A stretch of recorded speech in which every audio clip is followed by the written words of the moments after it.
thescan.org for a simple quiz to see if you're eligible and talk to your doctor about screening. SaveByTheScan.org is brought to you by the American Lung Association's Lung Force Initiative and the Ad Council. Hey, Dad, how do airplanes fly? What's in this box? Is this tree good for climbing? How are babies made? What does this thing do? Kids are curious about everything, including guns. Talking to them about gun safety in your home is a good first step, but you can do more. Always keep your guns locked, unloaded, and stored separately from ammunition. Safe gun storage saves lives. Learn how to make your home safer at endfamilyfire.org. That's endfamilyfire.org. Brought to you by End Family Fire, Brady, and the Ad Council. 365, 24/7. You'll find road and utility crews, tow truck, law enforcement, and first responders working along Alabama's roadway. We're making improvements and helping our communities stay connected. We're working hard to make sure you're safe on the road. Now we need your help to make sure we're safe too. Alabama's move over law requires you to move over a lane when you see flashing lights on the roadside. And if you can't safely move over, please slow down. Visit DriveSafeAlabama.org, brought to you by the Alabama Department of Transportation, Alabama Broadcasters Association, and this station.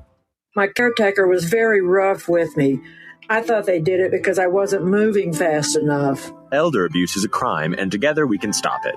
If you or someone you know has been abused, neglected, or exploited, call the Adult Abuse Hotline at 1-800-458-7214. That's 1-800-458-7214. Sponsored by the Alabama Department of Human Resources, the Department of Justice, ADECA grant number 18 VA VS 050, the ABA, and this station.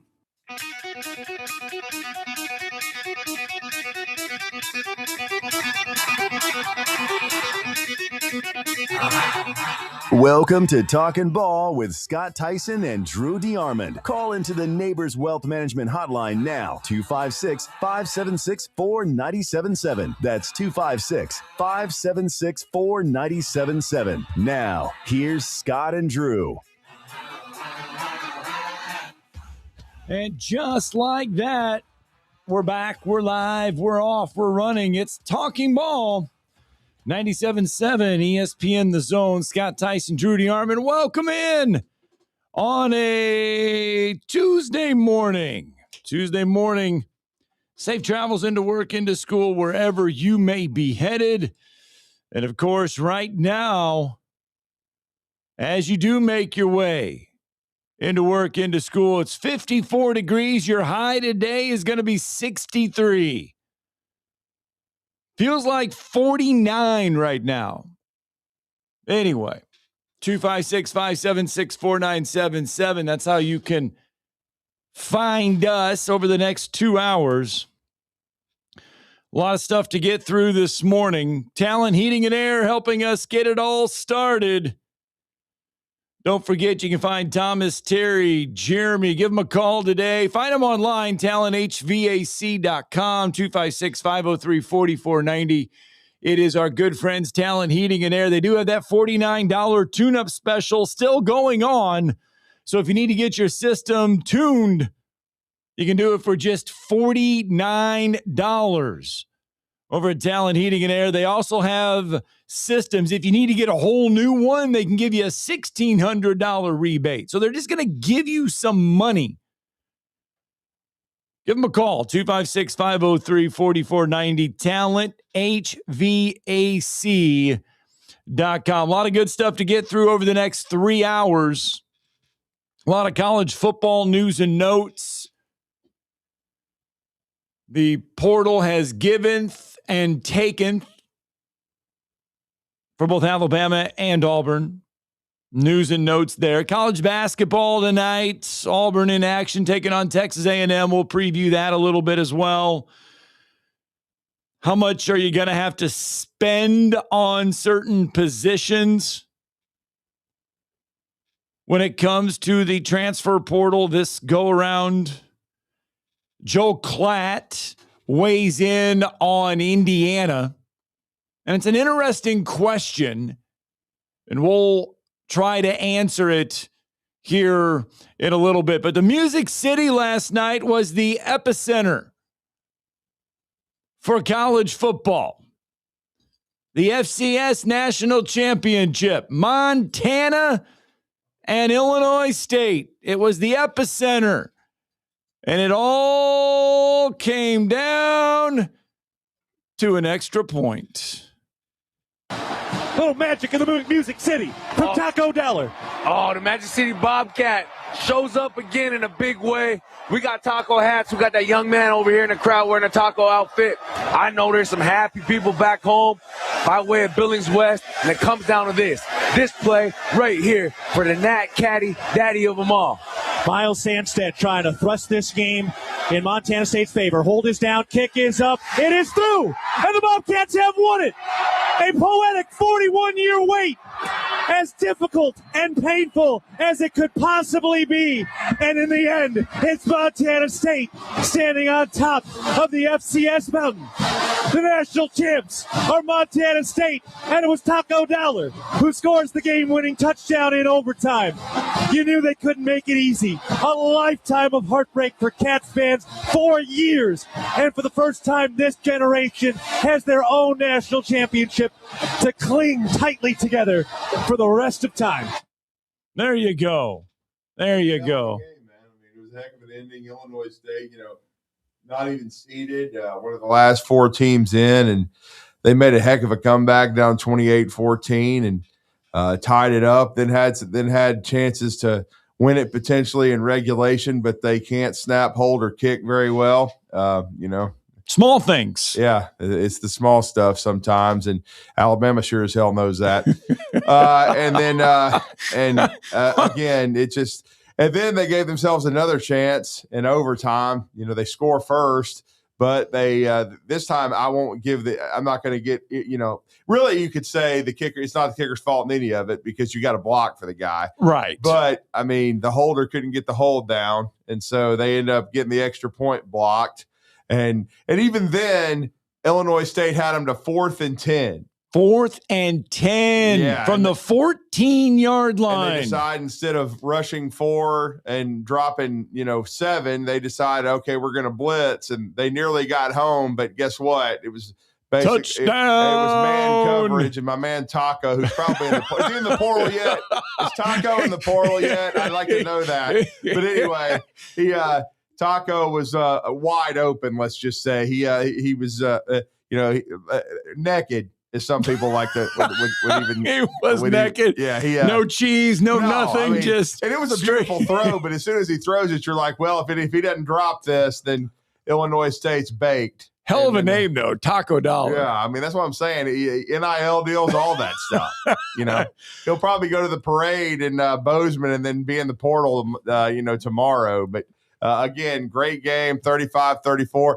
I don't pay attention as much to the FCS. And what I mean do because Northern Iowa. I know because of South Dakota State, North Dakota State, they've dominated at times, Montana. And I was thinking Montana State had won one, it hadn't been 41 years. My goodness. I mean, that's because that's one of the biggest rivalries in all of FCS is Montana and Montana State. They're both good. Right. And I think from what they said, this is the 3rd time in 5 years Montana State has been in the finals, but they just you have to play North Dakota State and you have to play South Dakota State. It's quite a gauntlet. Yes, so that's tough. Credit to Montana State for finally pulling it out, and Illinois State's never won it. And they nearly pulled off, like almost an NC State 1983 level.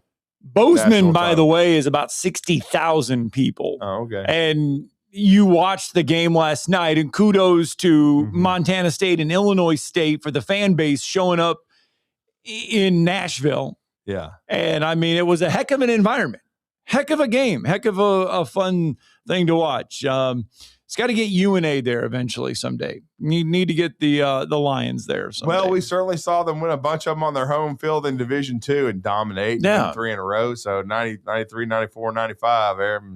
So, I mean, and remember they played Mark Hudspeth got him in a snowstorm in Kansas City, if I remember correctly. No, he did not get him there. That was is that Coach Wallace again? Yes. Okay, my bad. Yes. No, Mark got us there. I shouldn't say we. North Alabama, UNA got it. He got him to North Dakota. It was in North Dakota. Okay, that was the semifinals. He never got him to the national. Yes, he never got him to the national championship game. He got him to the semifinal game. My bad on Bobby Wallace when he came back the second time. That was the snowstorm. That was the snowstorm in Kansas City. Yes. My next door neighbor was there, man, sending me pictures. That was insane. Yeah, Hudspeth got him to the semifinals. And that was the game. Missouri State or something. In the final game, yes. That one, those yes. finals, yes.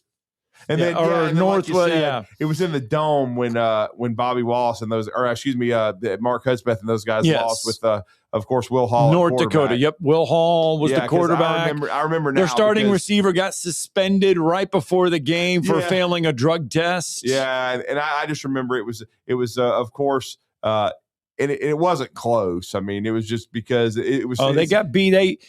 They got Country Boy stronged in that one. Yeah, that was a tough one because you're playing on the road, you're playing in a dome. Yep. And I remember watching it on ESPN. Yeah, that was a tough one. Well, it was a bunch of Florida boys seeing snow for the first.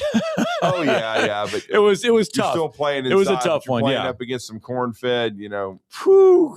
Some hay big, throwing. dudes, you're man. playing country strong boys. I mean, and back then there was no portal for some of the linemen to portal out. No, none of that. All right, 256-576-4977. You can join us here. You mentioned the portal. You mentioned that, and that is a great segue because yesterday we talked a lot about Alabama football. Yeah. And we talked about the ineptness of things that happened in the Rose Bowl. Well, Alabama's rushing yards per game this past season in 2025 was the worst in program history per game average.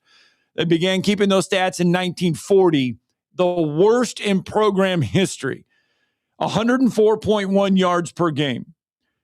That breaks the mark of 1955, 104.5. In 2006, 123, 1968, 125, 1998, 115. Well, the portal taketh and the portal giveth.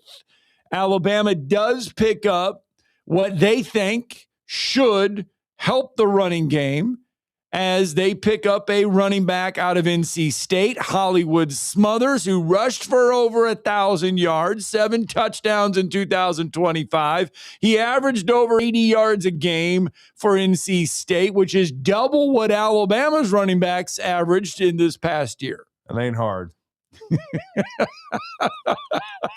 I mean, well, but you got to know that the Waffle Houses are just lining up for Hollywood Smothers.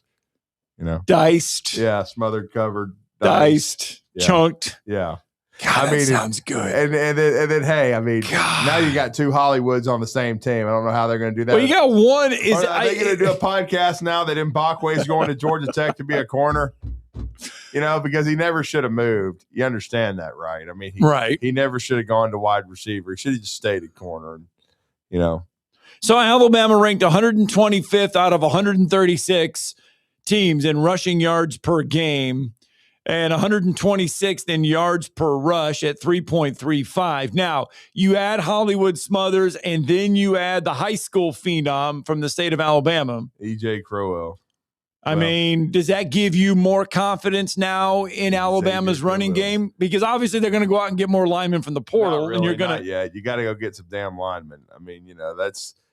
Mike Carroll looks like he's staying, so that's at least one building block, but he's about the only one left because Brailsford's gone pro as expected yesterday. It's just a matter of when the announcement is for Proctor to go pro, so he's gone, and then the other tomato cans all graduated, and so or went into the portal like Wilkin Formby. Good luck to Wilkin, great kid from a great family, couldn't block me half the time, so you're gonna have to. It was a struggle. I mean, and I think the coaching staff wanted him to make a permanent move to guard, and I can see that. But he wanted to play tackle, and he has value on the market.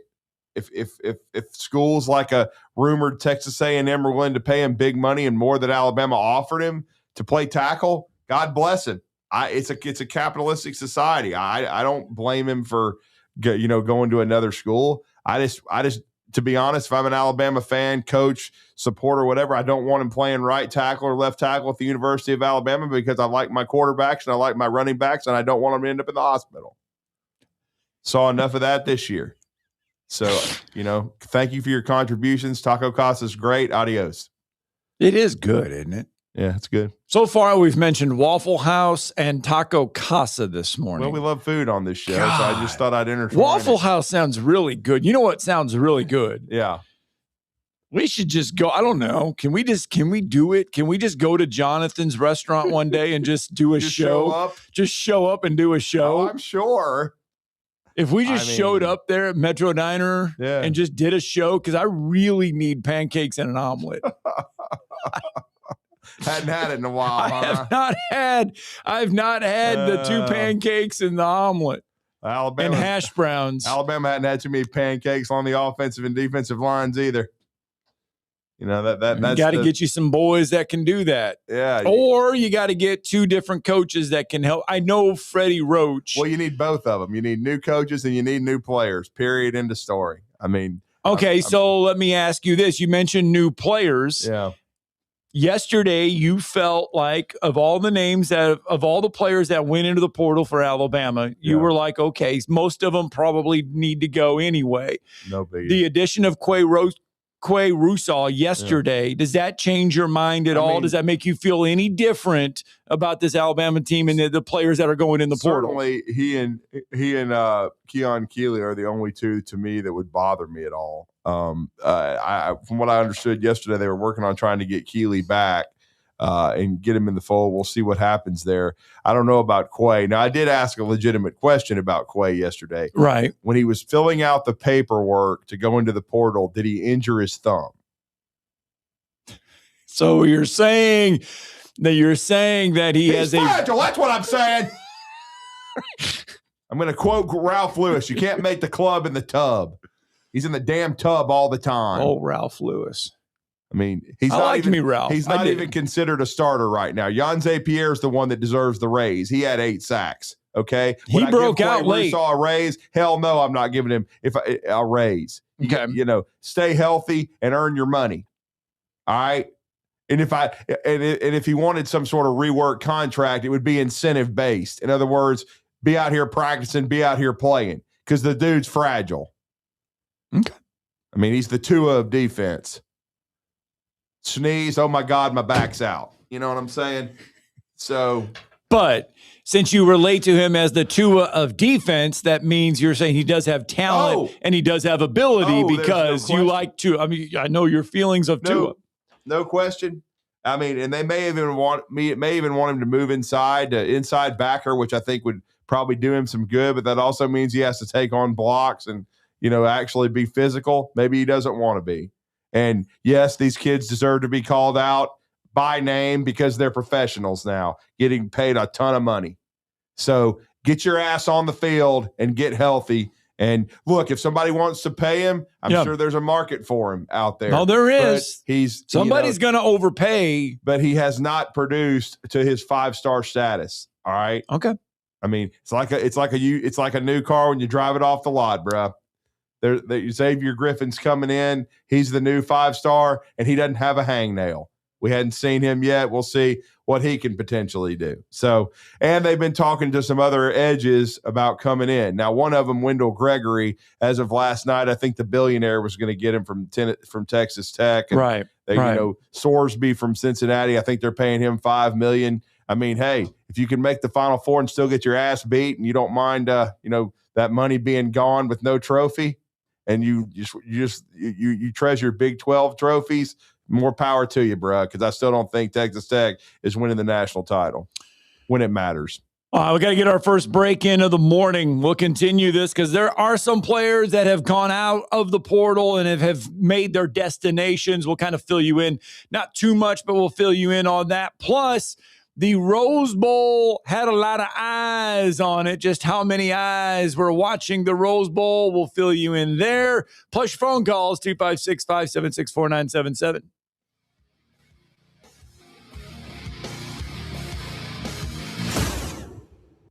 You're listening to Talkin' Ball on 97.7 ESPN, The Zone. Specializing in simple and affordable rentals, McCurry Van and Car Rental can make sure you have just the right vehicle for your next family vacation, weekend getaway, or if you just need transportation while your vehicle is being repaired. McCurry carries Ford Transit vans and Mercedes Sprinter vans, trucks and work vans, and more. And they offer discounted rental rates for long-term rentals. Now with 4 locations: Athens, Muscle Shoals, Coleman, and Huntsville. Log on McCurryRentals.com to make your reservation now. That's McCurryRentals.com. At Mr. Sparky, we're America's on-time electrician. Flickering lights and hot switches can be annoying, but they can also signal a major problem, or worse, an electrical emergency. So play it safe and leave it to the experts at Mr. Sparky. Trust our team of professional, clean, and friendly electricians. We'll get it done right and get it done safely. You don't have to put up with any malarkey. Call 888-8-SPARKY. Independently owned and operated, licensed in the respective state or county. Since 1983, Berkshire Hathaway Rise Real Estate's Ann Adams has been your local go-to real estate expert in the area. As a buyer, you can trust Ann's in-depth knowledge of the local housing market to narrow available properties down to those you'll be interested in, saving you time when shopping for a new home. When you're ready to sell, Ann's expert negotiation skills will ensure you get a fair price and hassle-free experience. Call Ann Adams today at 256-337-2625 or email annadamsrise@gmail.com. You invest in your customers with your heart, soul, and skill. Well, it's time to invest in yourself with the next generation Cat 255 compact track loaders from Thompson Tractor. After all, those who give their best deserve the best.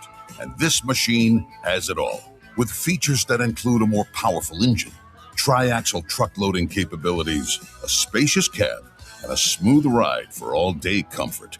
Thompson Tractor knows how much value you place on your customer satisfaction. It's how you build your business. It's also how we build ours. Since 1957, hardworking folks like you have counted on Thompson to provide the absolute best lineup of equipment in the industry, all backed by a customer service and product support team that time and again have proven to be second to none. It's all about maintaining peak performance. Always has been, always will be. Visit ThompsonTractor.com for details. Thompson Tractor, we're here for you. Need tough equipment you can count on? Christopher Equipment has you covered. Whether it's air compressors, trenchers, bucket lifts, concrete tools, generators, skid steers, and more. Serving you with locations in Tullahoma, Shelbyville, Manchester, Fayetteville, and Hazel Green. Christopher Equipment. From job site to backyard, rent or buy, Christopher Equipment delivers the tools you need when you need them. Call 931-455-3900 or visit christopher.equipment today. Christopher Equipment, powering your project. Attention, attention, may I have the camp's attention? Your home of the college football playoffs. Playoffs? Is 97.7 ESPN The Zone. Playoffs? Playoffs? Someday love will find you. Break those chains like Man. Oh, Steve Perry. Yep. Journey. Bringing us back. 7:21 on a Tuesday morning. Talking Ball 97.7 ESPN The Zone. The Rose Bowl, despite it being a 38-3 game and Indiana kind of walking away with it, was the most watched college football playoff game in the 12-team era. Only had it for 2 years, but still. I think it's like, nearly 24 million people. Yeah. 23.9 million people tuned in to watch that ball game. Yeah. That's a heck of a number. It's a heck of a beating. That and that. Yeah. But still, though, and by the way, 19 million tuned in for Miami and Ohio State. That's good. 18.7 for Georgia Ole Miss. And a lot of people thought Georgia and Ole Miss would be the one everybody would be watching. And then 15.9 for Tech and Oregon. Yeah, who cares? I mean, Tech can spend all the money they want and still get the hell beat out of them. The Alabama game, by the way, peaked at 25 million people. Tech for that ball game. Tech is just taking full advantage of the fact that Oklahoma, Texas, and A&M are out of their league. Because if they weren't, their asses would be spending all this money and they still wouldn't be making a playoff, and they'd be losing 3 or 4 games a year. I mean, seriously, I was impressed with their defense, but no, I did. I like their defense, but their offense was a train wreck, and we'll see if Sorsby can make it any better because he certainly didn't get Cincinnati anywhere. But it does go, and it's that narrative now. And remember, we talked about it at the beginning of the year. We talked about it in Atlanta. It's the narrative of how do you balance how much money you spend to build a team, and how much do you spend to like support the team but still recruit to fill out your roster? Yeah. You know, Dabo Sweeney's the complete opposite. He's 90% recruiting, 10% going through the portal. I mean, he's going through the portal now, but he has to now. I mean, right. Look, we all saw it. You know, we haven't talked nearly as much about them because, again, we focus on Alabama and Auburn and the SEC here in the state. But Clemson, if you wanted to go 1 through 5 most disappointing teams in America, Clemson's at the top. I mean, they were supposed to be the best team in the country by some people, the number one, win the national championship. They're supposed to be better than Miami. One of the best quarterbacks in the game. Yeah, and they just not just in football, but yeah, they were mediocre at best, and it just didn't work. And now Garrett Riley, Lincoln Sharman's brother, he's been canned, and they brought back Chad Morris. Oh, yes, that Chad Morris. Yeah. Asked Arkansas about him. Oh, my goodness. He had a good run as Clemson OC for several years ago, but we'll see if he can be recycled. But, I mean, he's somebody that Dabo feels confident and comfortable in working with. There's no doubt about that. Garrett Riley was the flavor of the month when TCU went to the national championship game and basically played Wofford to Georgia's Georgia. And it was considered a great hire, and it just didn't really ever click. So it'll be interesting to see if Chad Morris can come back and rejuvenate himself. Let's go out to the phone lines, shall we? Wolverine Dan with us this morning on a Tuesday. Good morning, sir. Good morning, Dan. Well, good morning. Fellas, I did watch the game at Rose Bowl. Yeah, it was brutal. The Rose Bowl's unusual stadium. It resembles the Big House a little bit, but it's still how many people fill that stadium? It doesn't look that big. I think like an 89. I think it goes around about close to 90. Yeah, it's right around 89, 90. Yeah. Yeah, there's not a lot of sky booths. I guess that's the reason why it looks so small. Mm-hmm. But you were talking about boosters or people that support their alma mater and whatnot. Fellas, there's people out there got so much money, which, a lot of them earned it. They worked their 70 hours a week, 80 hours a week, just ridiculous hours, put in the time, made the money, and I have no problem. I really have absolutely no problem with that. It's called capitalism. Yeah. But the thing is, they got so much of it. $1 million is like going to McDonald's and getting a Happy Meal. I mean, they'll donate to the school. Fellas, it has changed so much, this NIL and the transfer portal. I like the transfer portal. I'm not crazy about the NIL. The transfer portal, if you have a coach that you're not crazy about, you don't get along with, and things don't work out, you should be able to transfer to play football, okay? I agree with the transfer portal, except for the fact that I think you should only be able to do it once. Yeah. Not multiple times. Okay. These kids that are going to their 4th, 5th, 6th, or even their 7th school, it's asinine. You should be allowed to do it once, period. Well, yeah, the other thing also, it's a coach's responsibility to not only coach them well, but, it's a fine line between giving them the players respect, but the player also has to give the coach respect. But the fellas, I'm telling you, there's so much cash out there. It's the teams that are going to lay the dollars down and going to buy these players. And so we might as well just, instead of calling it college football, we might as well call it the NFL.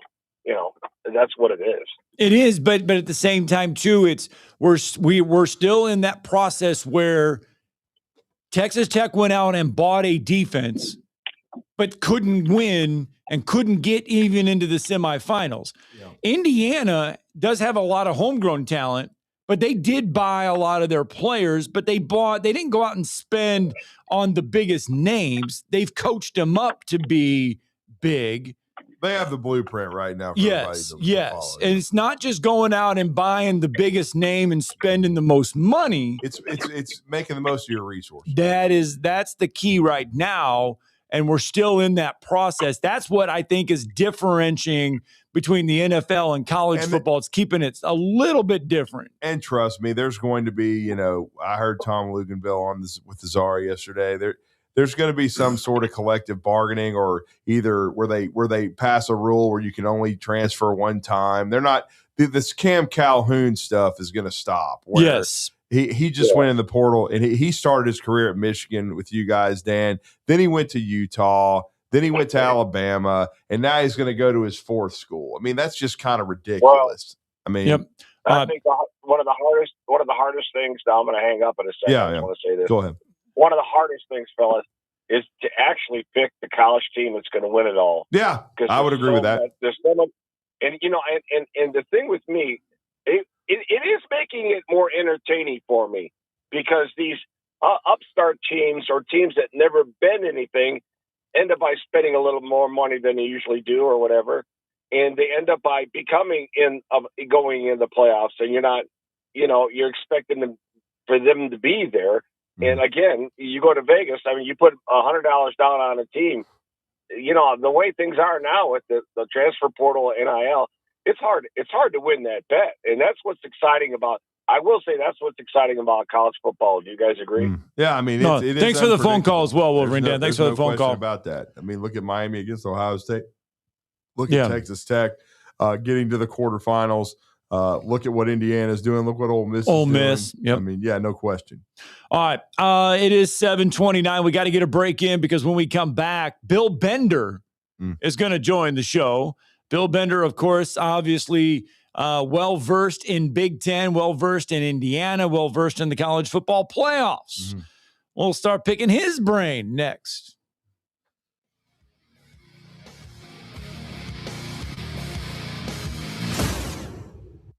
You're listening to Talkin' Ball on 97.7 ESPN, The Zone. Your Fox 54 weather.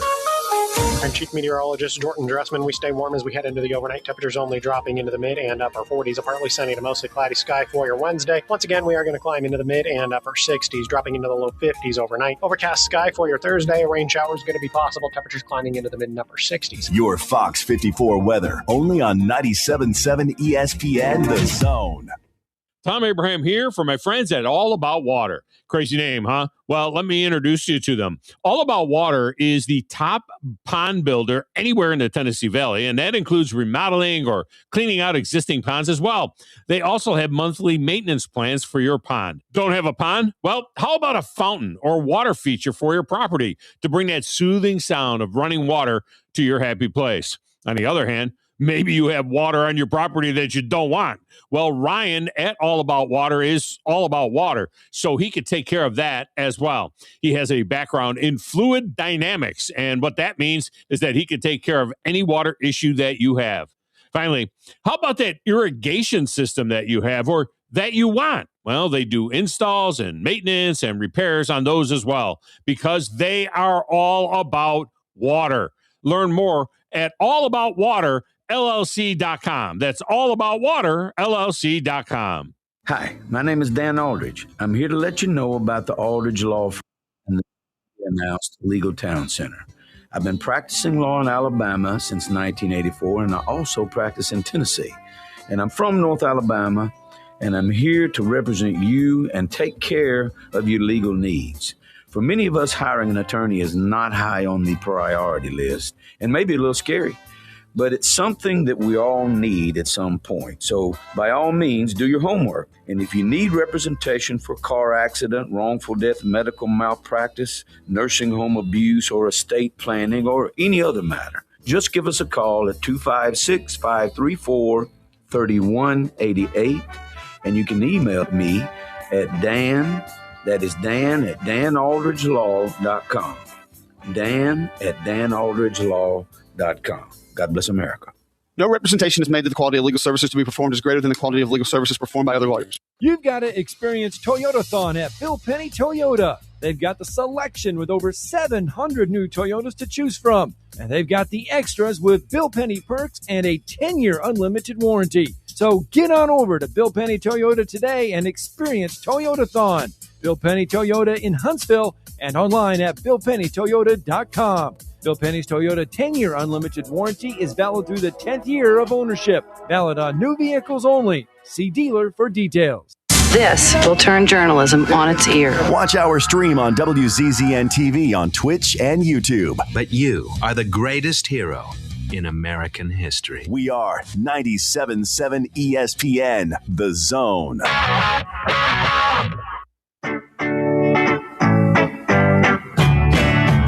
I see the moon rising. Love that song, by the way. Question is, will it be Ole Miss? Will it be Miami? Will it be Oregon, Indiana, or Indiana? Who will have a bad moon rising? Yeah, will Thursday an or SEC Friday team get to the finals at all? And will the dominant Big Ten win yet again? The Big Ten trying to win 3 in a row. Wow. All right. 3 different schools.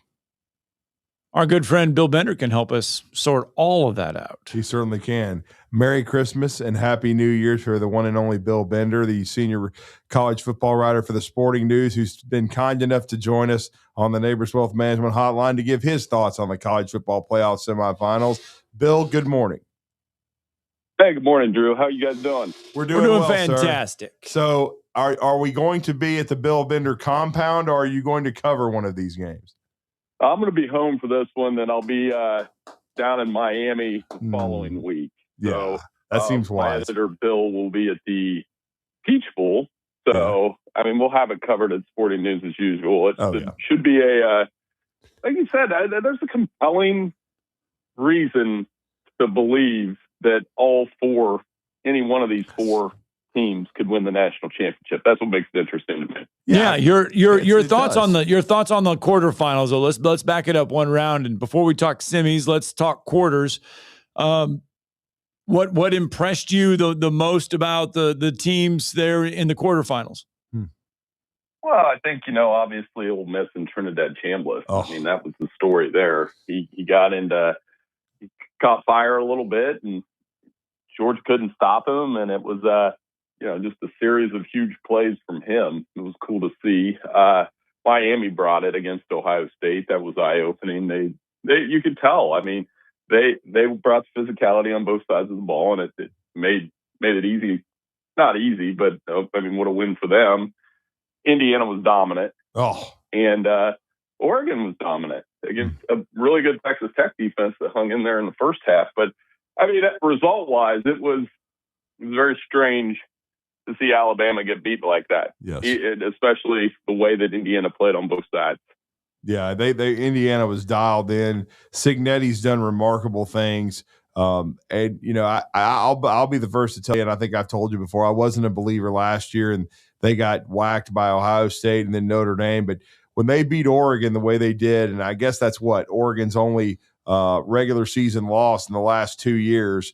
I just thought they basically did what they did to Alabama, but they mauled Alabama, but they absolutely won it in the trenches against Oregon.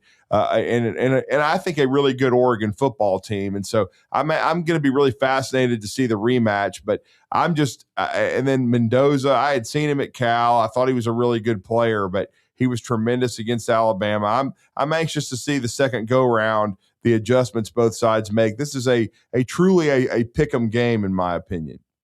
I agree. And that's why the line is what it is. It's hovering around 4 or 3 points, something like that. And, Oregon was obviously in that game, and their defense, like I said, played well against Texas Tech. Finney, they had 4 turnovers. Finney, the corner or safety, had 2 picks and a fumble recovery.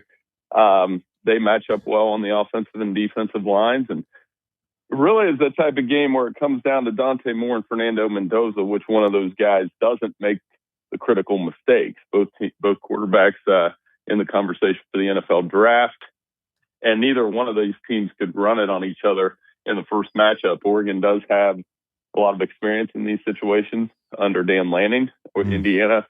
I mean, that experience, I guess, doesn't matter. I mean, the Rose Bowl showed that. So I anticipate this to be a really good, close game. Yeah, I really liked Oregon's defense. I knew they could score. I knew they had some speed, but the way they played defense against Texas Tech really impressed me. Mm-hmm. You know, they had, just the way that defense kept everything in front. You know, Texas Tech had a good offense this year. They were able to run the football most of the season, but they made Texas Tech look ordinary on that side of the ball. And the aggressive nature of Dan Lanning has not changed on either side of the ball. You know, their defense is going to get after it and rush the passer. They went for it on fourth down 8 times in that game, and they got 4 of them. Some of them were, you know, this is what part of the Dan Lanning experience. You kind of shake your head at a couple of them, but that's what he's going to do. And it can make another team uncomfortable. I don't know that it'll make Kurt Signetti uncomfortable. I mean, they're just as aggressive. They run the ball in relentless fashion. Fernando Mendoza hasn't made mistakes. They have a defense that really pinches and just doesn't allow you to run much. So that could be a good old-fashioned Big Ten old-school game. And like you guys mentioned at the top, now the Big Ten will be in position to have a third national champion in 3 years from a third different school. I've been pointing this out all week. They haven't had a national champion for the conference, not named Ohio State or Michigan, since 1965 when Michigan State won it. It's been a long time.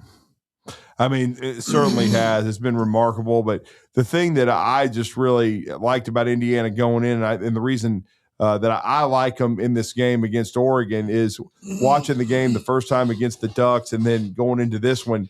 I just think their front seven is a bunch of wreckers. I mean, that's the thing that stood out to me against Ohio State. And, of course, Miami doubled up on it. But I just felt like Indiana controlled the trenches, and I thought they were really able to affect Dante Moore the first time around. Now it'll be up to Oregon, and their offensive staff, Willie Stein and them. Stein, of course, and the new head coach at Kentucky, to make some adjustments. But I thought they were really able to get after and affect Moore and get him to turn the ball over and then make him uncomfortable. Yep, and I mean, what adjustments are to be made on either side? You look at the last game, Oregon couldn't get the big plays, and I think Moore had, let's say, 2 interceptions. Mendoza obviously had 1 that was returned for a touchdown. And both Oregon coordinators are doing double duty. It's probably being less talked about because of everything going on with Ole Miss's coaching staff. But I think they've managed to find a way to, make their time work and get ready for this game. I mean, like I said, rematches are tricky. And I've got this one at 28-21 Ohio State. Ohio State will not be playing. I'm so used to saying Ohio State. I'm sorry. Indiana. I got Indiana 28-21.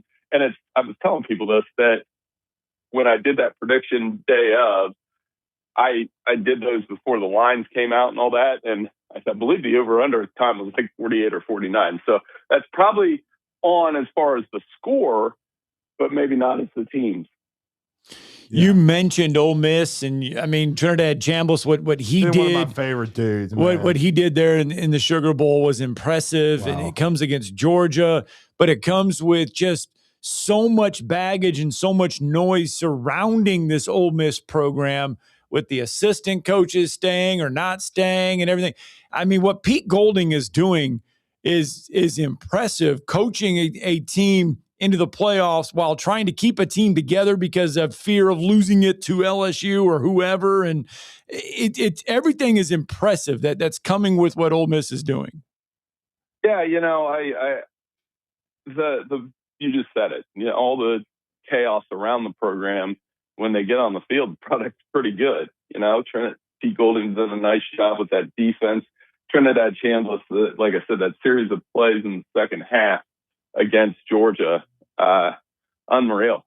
I didn't think they were going to beat Georgia. I totally whiffed on that pick, but I think the reason why is Trinidad Chambliss. He displayed what I made the comparison to Deshaun Watson when he was at Clemson. He kind of took over the playoff. And that's what's going on here. And that's why they have a chance against Miami. So, I don't know, and I can't quantify what coaches being there and what coaches not being there and splitting their time and all that, how that's going to impact the Miami game. It's hard to predict that. I mean, you can sure it's going to have some impact on the game preparation. There's no doubt. But, man, they came out and they made Kirby Smart panic and got the job done. It was crazy. I mean, right now, Trinidad Chambliss, there was something magical about him when he took over for Austin Simmons, who looks like he's headed to Missouri, early in the season. And just the way he was getting away from the Georgia rush, spinning, turning, and then the accuracy that he was throwing the football with on the move. I mean, at this rate, right now, we all know about the 10 miles per hour and then the 18 miles per hour with Eli and Archie Manning. But I felt like I was watching Archie again from back in the day, watching his highlights. This dude, I don't know that you can have a 6 miles per hour, but if they win a national championship, they're going to do something. Yeah, for sure. And, obviously defense is good. I read this morning that Q1 Lacey's coming back. Yeah, that's what it sounds like. Yeah. And they're trying to get Trinidad another year. Yeah, I mean, and that's it. I mean, if they can get that going. Now, Miami will obviously be a huge test as well. Miami's defensive line really has taken over this playoff in a lot of ways. They have 12 sacks as a program in 2 games. They have, I believe, Messidor and Bain have combined for like 20 quarterback pressures. They really are going to be a physical test on both sides for Ole Miss. But, the more I think about it, so was Oklahoma. And Ole Miss played LSU early in the season before LSU's season had kind of tanked, and they were fine. So I don't think, to me, it's not an overwhelming factor. Yes, Miami's defense will be a huge piece of this game and could dominate, but it's not like something like Ole Miss hasn't seen a defense like this before. And yeah, that's but I also think this on the other side of the coin, I wasn't sold on the Ole Miss defense. And for the first half, I thought they were about to collapse and Georgia was going to run the football and pull away in the game. But they managed to, and of course, Pete's the de facto DC still to put some things together, play better in the second half. But I still with this Miami running game, and they don't need I don't think they need Carson Beck or to be like an All-American, but they need him to be efficient like he was in the upset of Ohio State. But this Miami running game, that's why I like the Canes in a close one in this one. I think the running game, they might be able to control the front seven of Ole Miss. Yeah, Mark Fletcher gives them a physical presence there, obviously, and he will probably do that again. And I think the thing with Carson Beck, I've remarked over the last week, against Ohio State, he didn't screw it up, essentially. There were a couple plays where he took a sack where I actually said that was a smart play. Right. Instead of, throwing a ball into traffic against a very good Ohio State defense. He didn't do that. He pushed the ball necessary down the field. He was good on third down, and those things will add up in a game like this. I do think it's going to be another close. I think both of these games are going to be one-score games. So those turnovers become a huge deal. Does Carson Beck not turn the ball over? If not, the Hurricanes will win this game and get a chance to play for a national championship in their backyard. Yeah, I don't think college football needed it, but it's really good for college football that we do have the Indianas, the Ole Misses, the Miamis, the Oregons in the Final Four. I mean, the numbers for the Rose Bowl was outstanding viewership-wise, and I think these semifinals will be strong as well. Yeah, it's got a little bit of the basketball tournament feel to it. I'm kind of on the fence with that. I mean, I like seeing elite teams in the finals, and we do have Indiana, and they are an elite team this year. Yeah. But, I mean, I've seen the phrase thrown around quite a bit that it's a tournament now. It's not it's not a playoff so much as a tournament, and it kind of feels like that when you have the 10 seed get to this point. Or I do think there's a conversation that needs to be had about the long layoff for the teams that have a bye week. I mean, when you're 1-7, you can't say, just get out there, and if they won the game, it's not a problem. It's a long layoff, and the rust is there for a reason. But other than that, yeah, I mean, it's been awesome to watch. And so I know you've told us already that you like Indiana 28-21. Who do you like in the Fiesta Bowl? I picked Ole Miss, but so I got like 27-24. So Lane Kiffin loves you right now because he gets more money. Yeah, of course. Now, could the title game be Oregon-Miami? Absolutely. So that's why these are more difficult games to pick than usual, and that's okay. You know, it's been one of those years. It's been a tough sport to predict, and that's probably, I would say that's a good thing. If I was getting every pick right, that would be probably a bad thing for the sport. But yeah, it's going to be a lot of fun, both games. And I like Ole Miss. I think Trent Chambliss makes a couple plays. The Rebels advance, and then so if my pick's right, we get Indiana trying to win its first national title versus Ole Miss trying to win a national title without Lane Kiffin. I think there'll be a thing or two to be written if that's the game. Oh, those fan bases would be just on cloud nine, man. I mean, and then I mean, nobody had this matchup, you know, in the preseason. If you put money on it, you'd be a millionaire. No, yeah, exactly. I mean, Indiana, they were good last year, but like you said, we didn't really believe after they lost to Ohio State, Notre Dame, that this program was ready for this step. And of course, Ole Miss. I mean, again, they were. I think I've said it on this show where I would say they're probably the best program that hasn't made the playoff, at least under Lane. And now they have a chance to maybe get to a national championship game. If Miami wins, man, imagine that scene. Miami playing for a national championship in its backyard.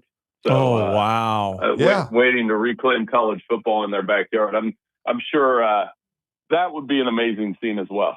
Yep. I mean, I don't know if Michael Irvin's heart can handle it right now after what we saw. The other day. Looks like he's on something. I mean, you know, here we go. But Bill, before we let you go, because we haven't talked with you, your thoughts on the hires for Penn State and Matt Campbell, and also the move Michigan made? Oh, I mean, both are quality moves. I think the Big Ten really upgraded its coaches. Now, you could say James Franklin and Matt Campbell are about the same. That's fair, you know, in terms of what they've proven. But Matt Campbell, just look at Iowa State football before and after. You know, how many bowl games he's taken them to, how many winning seasons they've had under him. And then look at before he arrived. He's a great culture builder, good character, good coach. And I think he'll do well. And he's already brought Rocco Becht over with him. Michigan, given the circumstances, home run. Like I've been saying, ground rule double, because it's not really a home run when you have to go through what they went through. But to get Kyle Whittingham, who is almost always in our top 15 in our coach rankings, to level up for him, a chance for him to compete for playoff berths and national championships and those kind of things. And he'll bring some much needed maturity, stability, and a foundational piece of that program, which it desperately needs at this point, given all the NCAA investigations and obviously the unfortunate situation with Sharon Moore. Well, absolutely. Well, great stuff always, Bill. We look forward to talking with you, hopefully from the ATL and, from Miami, pardon me, because I know the semifinals are in Atlanta, but we look forward to talking with you before the national championship game and getting your thoughts and breaking down the matchup. You do like Ole Miss. You do like Indiana. What a matchup that would be. But let everybody know how to follow your coverage, and we always enjoy the conversation. Oh, yeah. I'm at Bill Bender at Sporting News. Sorry, I think I'm coming down with a little bit of a sinus cold here, so if I don't sound as good, I apologize. But it's always great pleasure to talk to you guys, and I know we'll do it again soon. All right, thanks, Bill. Thank you, Bill. Okay, good. Let's get that break in, wrap up hour one next.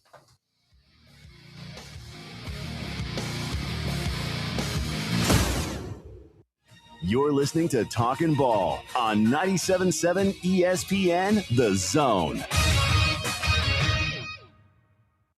The College Football Playoff Semifinals on ESPN Radio.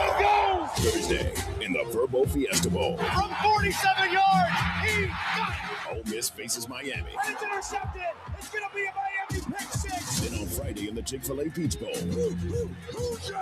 It's Indiana, Oregon. The College football playoff semifinals, 7 Eastern, Thursday and Friday on ESPN Radio and on ESPN. When you call most roofing companies, all you'll hear is, you need a new roof. Not when you call Fleming. At Fleming Roofing and Restoration, we're focused on your needs, whether it's an easy repair or a full roof replacement. Folks around here have trusted Fleming since 1965 for all their residential and commercial roofing needs. And as the area's storm damage experts, Fleming knows all the ins and outs of the insurance claims process. Log on FlemingHSV.com to schedule your free estimate today. Fleming Roofing and Restoration. We show up. I'm Abraham here for Valley Equipment Rental. You know, if you're a contractor installing fences, you need Valley Equipment Rental for augers of all sizes. And if you need a forklift to get those shingles up high on a roof, Valley Equipment has 10K lifts that reach to 56 feet. Valley also has tow-behind lifts that have a working height of 35 to 55 feet as well for power washing those two-story homes or doing whatever else you need to do. Lifts, forklifts, tow-behind lifts, 35 feet and up. They have your lift at Valley Equipment Rental. 2 locations, North and South Parkway. Valley Equipment Rental. By now, you know about Eagle Masonry and Insulation, and maybe you know that Eagle also does landscaping and dirt work. But how about after paint work? Shower doors, shelving, and mirrors, all taken care of by Eagle, the same Eagle that takes care of all your masonry, insulation, and landscaping needs. Eagle brings the same level of expertise to all these disciplines, and they're ready to provide you with a free quote. The website is the same, insulatewitheagle.com, as is the phone number, 256-755-1556. Give them a call and see what Eagle can do for you. Eagle saves you time. Eagle saves you money. Eagle Masonry and Insulation. It's right there in the name. Eagle is your one-stop shop for block, stone, or brickwork, monument signs, and outdoor kitchens and fireplaces. Eagle also offers the finest craftsmanship and insulation, including fiberglass or spray foam insulation, and of course, insulation removal. Philip Love and his team have years of experience, bringing the region the best in masonry and insulation services. For more information and a quote, visit insulatewitheagle.com or call 256-755-1556. Eagle saves you time. Eagle saves you money. From heirloom diamonds to contemporary jewels, Loring & Company is the place to find something truly special. Whether shopping for a diamond ring for that once-in-a-lifetime occasion or marking a milestone birthday or personal achievement with a Rolex watch, you'll find just the thing in our edit of the world's most sought-after brands, including David Yurman, Roberto Coin, Marco Bicego, and Fopay. Expect a treasure trove of the world's most unique, even breathtaking earrings, rings, necklaces, and bracelets, making choosing just one piece a challenge in itself. Loring & Company Jewelers on Airport Road. This segment of Talkin' Ball is brought to you by University Kia, the #1 volume Kia dealer in the state of Alabama. Located online at universitykia.com.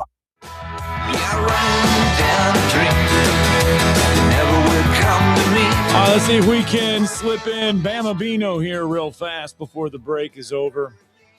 Good morning, sir. Good morning, Bama Bino. How are you, Morning, bud? guys. Morning. When y'all got talking about Ole Miss and Georgia, I meant to ask you guys. Of course, y'all wasn't on during the time.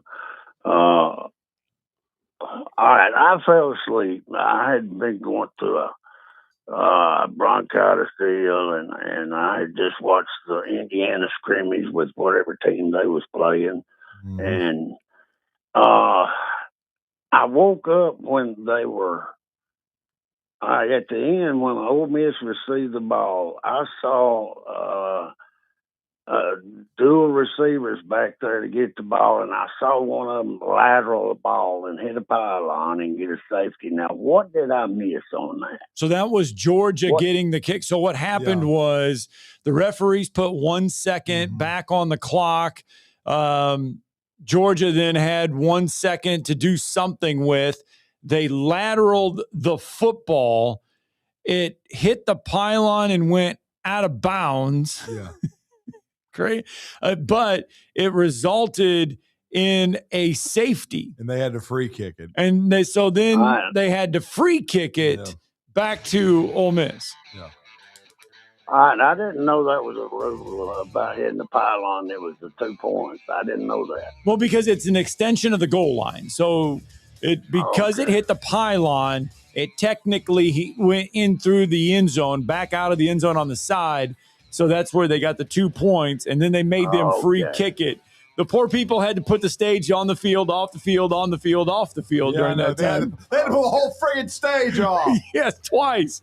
Twice. I was just confused. Okay, Yep. thanks, guys. Bam, Bean, thanks. Yeah, I couldn't believe that was that. a wild ending. I was like, all these people running like hell, and then they have to. All right, hour 2, we're going to start it off. We're going to get to your phone calls. And Joel Klatt has some things to say. This is Brent Musburger's VSIN Action Update on 97.7 ESPN The Zone. Drivers who switch to Progressive have an annual savings of nearly $750. Progressive.com.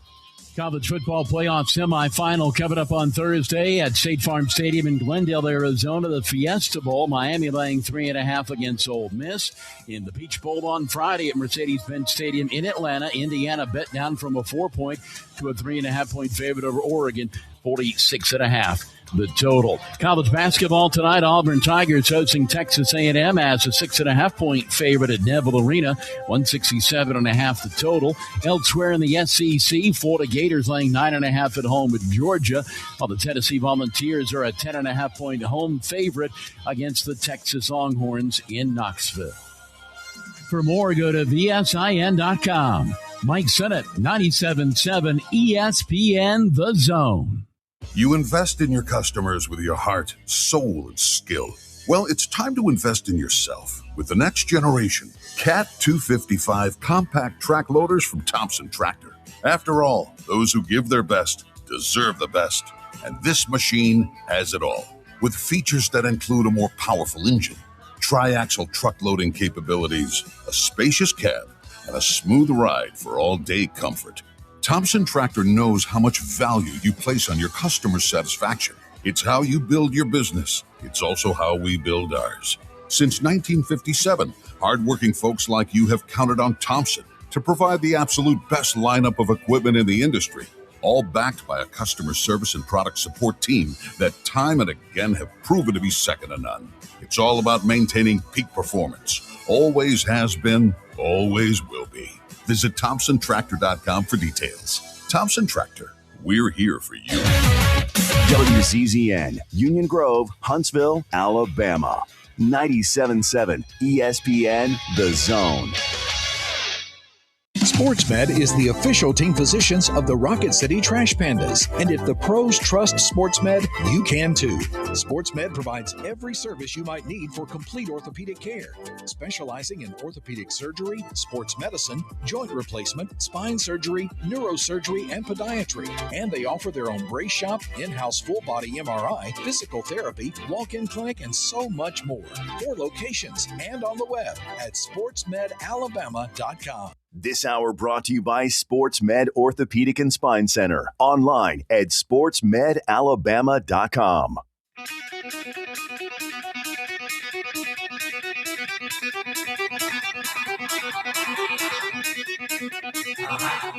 Welcome to Talkin' Ball with Scott Tyson and Drew DeArmond. Call into the Neighbors Wealth Management Hotline now, 256-576-4977. That's 256-576-4977. Now, here's Scott and Drew.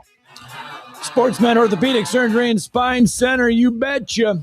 Helping us get going with hour number 2, sportsmedalabama.com, 256-881-5151. You can experience the SportsMed difference, the official medical providers for the Rocket City Trash Pandas and the UAH Chargers, all of which have homes here on 97.7 ESPN The Zone.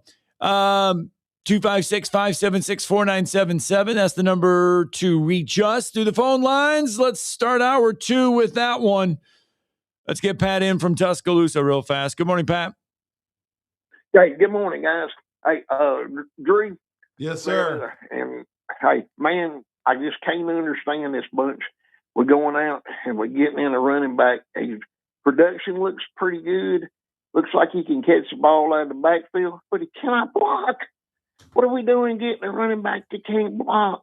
Well, I was sent a clip where he was blocking really well. He could run like hell, but he couldn't block, Drew. Well, I was sent a clip where he blocked the guy pretty well. I mean, he looks good on film, man. I'm just waiting now for them to start making some moves along the offensive line. That's going to be the biggest key to the season. being able to, win the point of attack and run the football better, continue to, of course, be QB centric. But yeah, he looked pretty good on film to me. It was just one clip.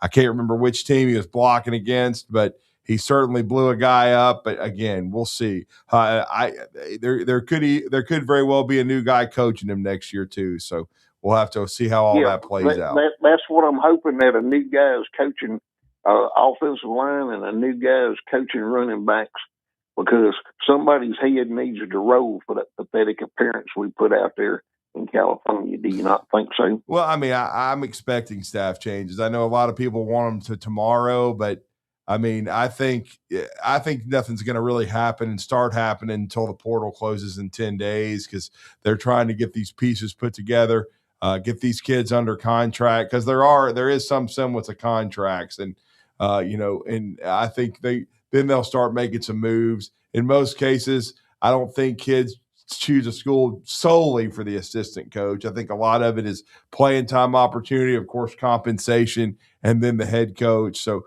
we'll see, but I'm sure Alabama, they can't afford to go into the season with this staff intact. I mean, there has to be some scalps for how the season began and ended. And so there has to be some changes. We've already seen Nick Sheridan and of course, but he got basically a promotion to go to Michigan State under Pat Fitzgerald, and then Jamarcus Shepard going to be a head coach at Oregon State. But I would expect 2 to 3 more changes, and I'll be surprised if there's not. Yeah. Well, I think you're the absolutely best on recruiting, but I did some research on this, and the research I did, his blocking is a lot to be desired. And that was from some pretty good people. But anyway, hey, I hope you're right and I'm wrong, and because he can definitely catch the ball out of the backfield and make things happen with it. So we'll see. Y'all have a blessed day, guys.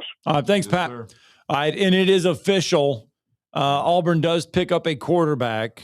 No shock here. Oh, yeah. No shock. Not if you were paying attention last night. No. Refresh. Byron Brown has followed his head coach, Alex Golish, from South Florida to Auburn. Already. Yes. Over 4,000 yards, 42 touchdowns this season. One of the top quarterbacks in the portal. No secret there. Follows his coach to Auburn.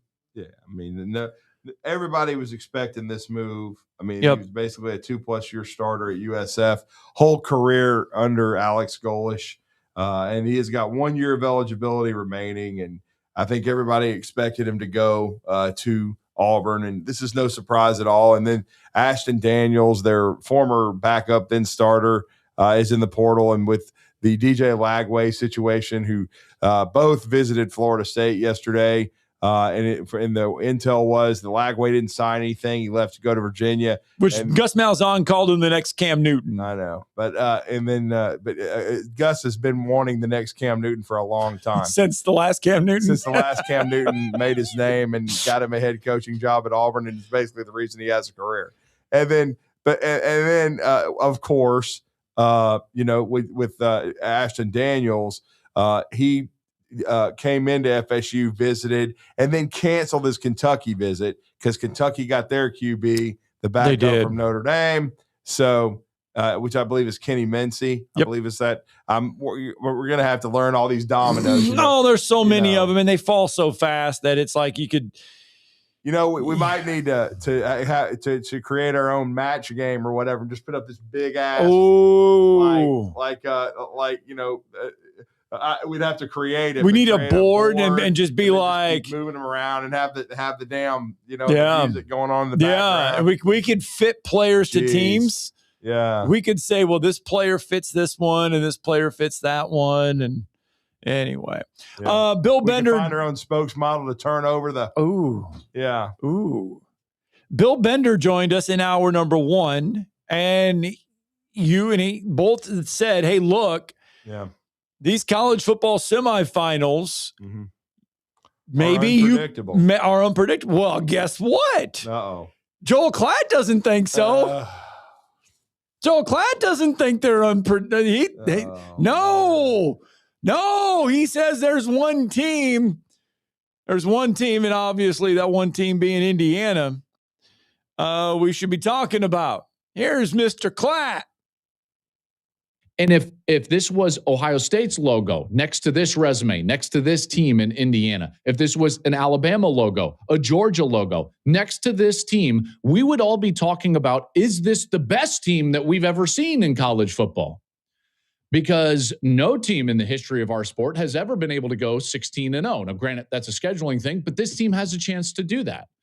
This team defensively has been one of the great defenses that we've seen in a long time. And again, I'm part of this. I know that I've overlooked Indiana to an extent during the course of this season, but not anymore. And no, this is not a wide open playoff. These two teams, Indiana and Oregon, are the odds-on favorite by a wide margin.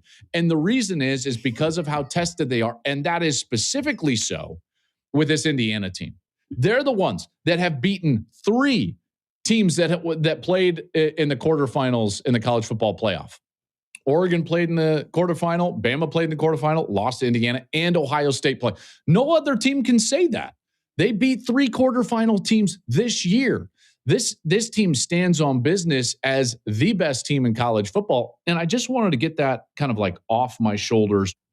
Not only does he think they're the best in college football, but he believes we should be talking about Indiana as being one of the best all-time teams in college football. Well, I mean, if they win the whole thing, yeah, but right now it's too soon for that. I mean, I was given kind of a what? Like, remember the tall guy with the curly hair and Boogie Nights? Yes. That's kind of who I was like, what the hell? What in that? He was in some other movies, some of these comedies, but I mean, come on. Come on, Klatt. I agree. If they go 16-0, right, then you can make the argument, and especially if they continue to be as impressive as they were when they annihilated Alabama. But it's too soon because John Riley. Are you thinking John C. Riley? I guess that's it. Yeah, he was in Boogie Nights. Yeah, because I know you're not thinking. Mark Wahlberg, Burt Reynolds. Got this meme where he's just going. And that's what I think you're thinking John C. Riley. Yeah. Okay. I couldn't remember his name. I was trying to give him a shout out. I mean, come on. If they go, nobody's gone 16-0. I think Clemson and LSU went 15-0. Okay. So they can separate themselves by doing that. Right. But a month and a half ago, all I was hearing was Ohio State might be the greatest team ever. Gus Johnson, his partner at Fox, they do all these big games.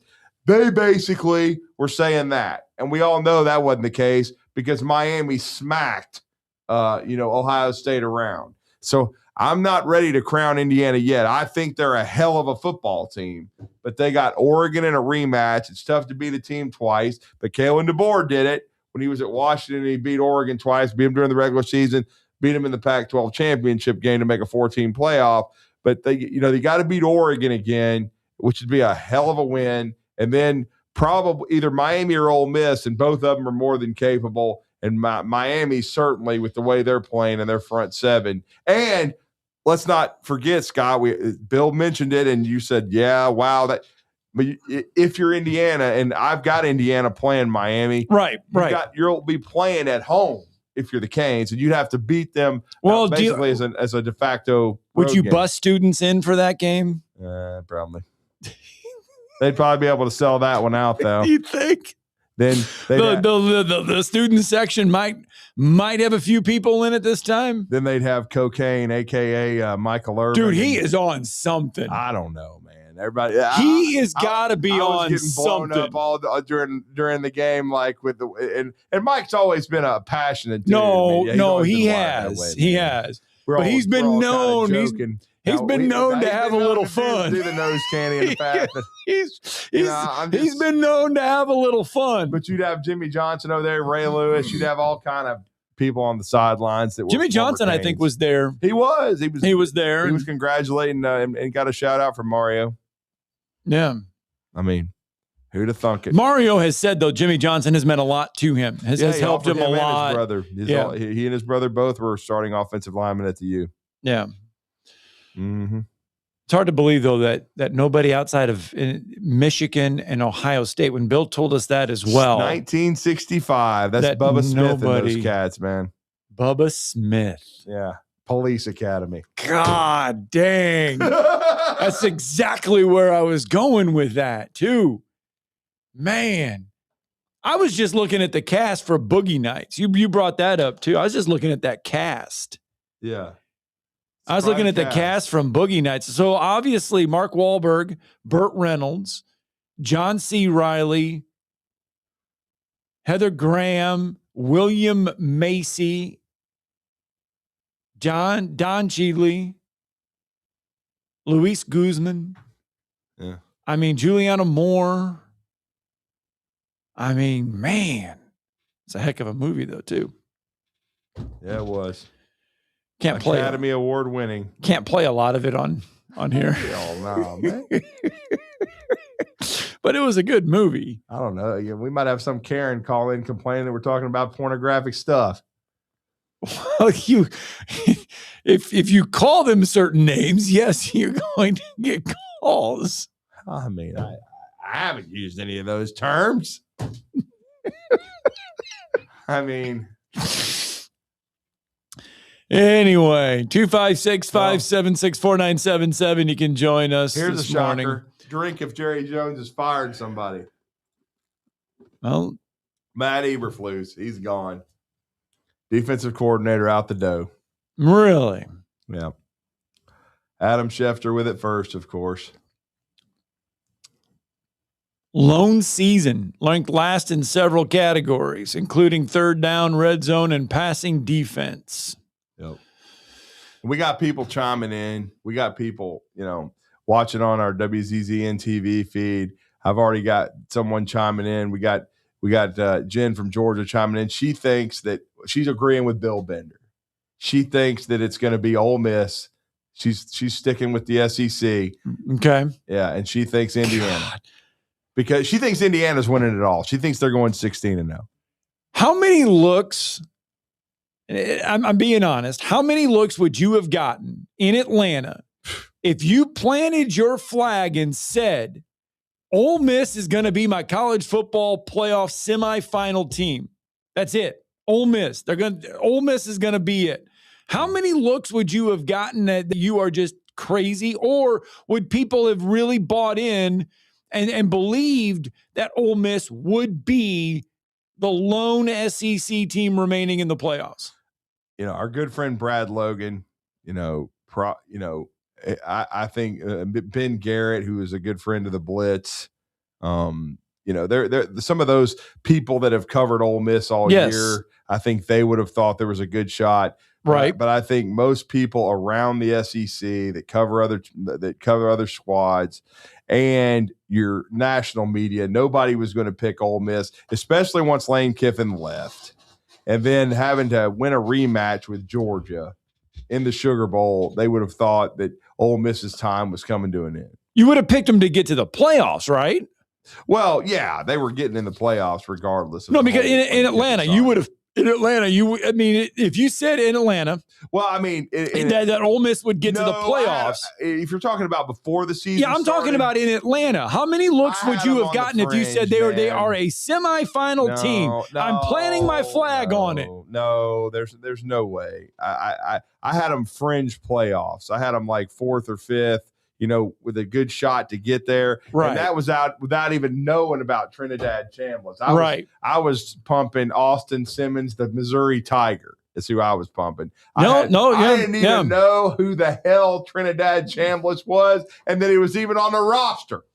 That's how amazing that this run's been. Look, we mentioned Gus Malzahn and we mentioned Cam Newton and all that. Remember, the Auburn Tigers, they knew they were getting a good player in Cam Newton, but they did not know they were getting that Cam Newton when they brought him in. Ole Miss knew they were getting a good player in Trinidad Chambliss, but they didn't Charlie know. Weiss Jr. knew it along with Lane Kiffin, even though I'm not even sure Lane knew it. I still don't was think probably they going to knew. yoga class. I think the only one that knew it was Charlie Weiss Jr. because he was the one thinking, "Oh my God!" In one of the scrimmages, he had 6 drives and 6 touchdowns. And again, now I will give our patriarch Steve Moulton credit. He's one of these people that watches the Division II national championship games every year. So he had actually seen Trinidad Chambliss. I had not. He saw him winning at Ferris State. He leaves Ferris State. They repeat as champion. But still, as soon as you saw Trinidad, I mean, I know I did. As soon as I saw him against LSU, I was like, who in the hell is that? And wow. So, I mean, it's just amazing. I mean, what he's done. And then what he was doing against Georgia, you just were laughing. I mean, some of the throws he was making, it was tremendous. And now they got a great shot to go to the national championship game. Mario hasn't Mario'd it yet. He's been solid. Yes, he has. Yes, he has. In the playoffs, but I mean, not in the playoffs. I'm just saying, the regular season. He yes, in the regular Georgia season, Tech and Louisville, he Mario'd it a couple times. Yeah, but they've been sound in the playoffs. They've been very sound. Does he Mario it in the playoffs? I like their chances in this game, but I do think it's going to be a hell of a game, though. I mean, I would probably take the U, like maybe 28-24, something like that. But I think it's going to be a hell of a game. Well, let's get a break in. When we get back, 256-576-4977, we'll get to your phone calls and other comments. Plus, we got more talk as well. We've only just begun. Talking Ball, 97.7 ESPN The Zone. You're listening to Talkin' Ball on 97.7 ESPN The Zone. Specializing in simple and affordable rentals, McCurry Van and Car Rental can make sure you have just the right vehicle for your next family vacation, weekend getaway, or if you just need transportation while your vehicle is being repaired. McCurry carries Ford Transit vans and Mercedes Sprinter vans, trucks and work vans, and more. And they offer discounted rental rates for long-term rentals. Now with 4 locations: Athens, Muscle Shoals, Coleman, and Huntsville. Log on McCurryRentals.com to make your reservation now. That's McCurryRentals.com. I'm attorney Gary Lackey. I know your accident is the real thing, and they happen to real people. I'm attorney Justin Lackey. There's a lot of talk right now about bigger, but when you've had a wreck, is bigger better? I'm attorney Jennifer Lackey. Do you want to be just a case number? With offices in Huntsville and Scottsboro, we take the time to help. The Lackey Law Firm. The Lackey Law Family. 1-800-4-RIGHTS. No representation is made that the quality of the legal services to be performed is greater than the quality of legal services performed by other lawyers. AL cert number 21014.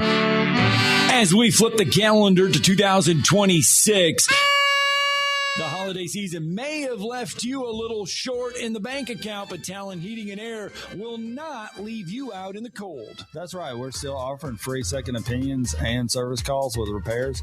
In addition to that, we're offering up to $1,600 in TVA rebates. Very easy to do. If you need that $1,600 rebate, all you got to do is give us a call at 256-503-4490. Talon Heating and Air, they're live, they're local, and you can find them online at TalentHVAC.com. Who doesn't need to save $1,600? Very easy to do. Again, Talent Heating and Air, the number and the web. That's 256-503-4490 or TalentHVAC.com. It's Talent Heating and Air. They're live, they're local. Give them a call today. At Stella at 5 Points, living isn't just about having an apartment, it's about living artfully. Imagine waking up with the upscale feel of Atlanta or Nashville right here in the heart of Huntsville. Modern, stylish apartments, open layouts, stainless steel appliances, and resort-inspired amenities. Nestled in vibrant 5 Points, you'll enjoy walkability, parks, dining, and quick access to downtown without the chaos. Stella at 5 Points. Live heartfully. Live Stella. Tom Luganville here for my friends at the service department at Woody Anderson Ford. When you need service on your vehicle, whether it's a Ford or any other make, you want to get into Woody Anderson Ford where their expert service technicians will get it diagnosed and repaired right away, the right way. And while you are there, check out all the new and pre-owned vehicles at Woody Anderson as well. They are ready to make you the best deal possible. Visit Woody Anderson Ford today. Woody Anderson Ford on Jordan Lane in Huntsville, Hughes Road in Madison, and online at WoodyAndersonFord.com. Talkin' Ball with Scott Tyson and Drew DeArmond. Weekday mornings beginning at 7 a.m. Only on 97.7 ESPN The Zone.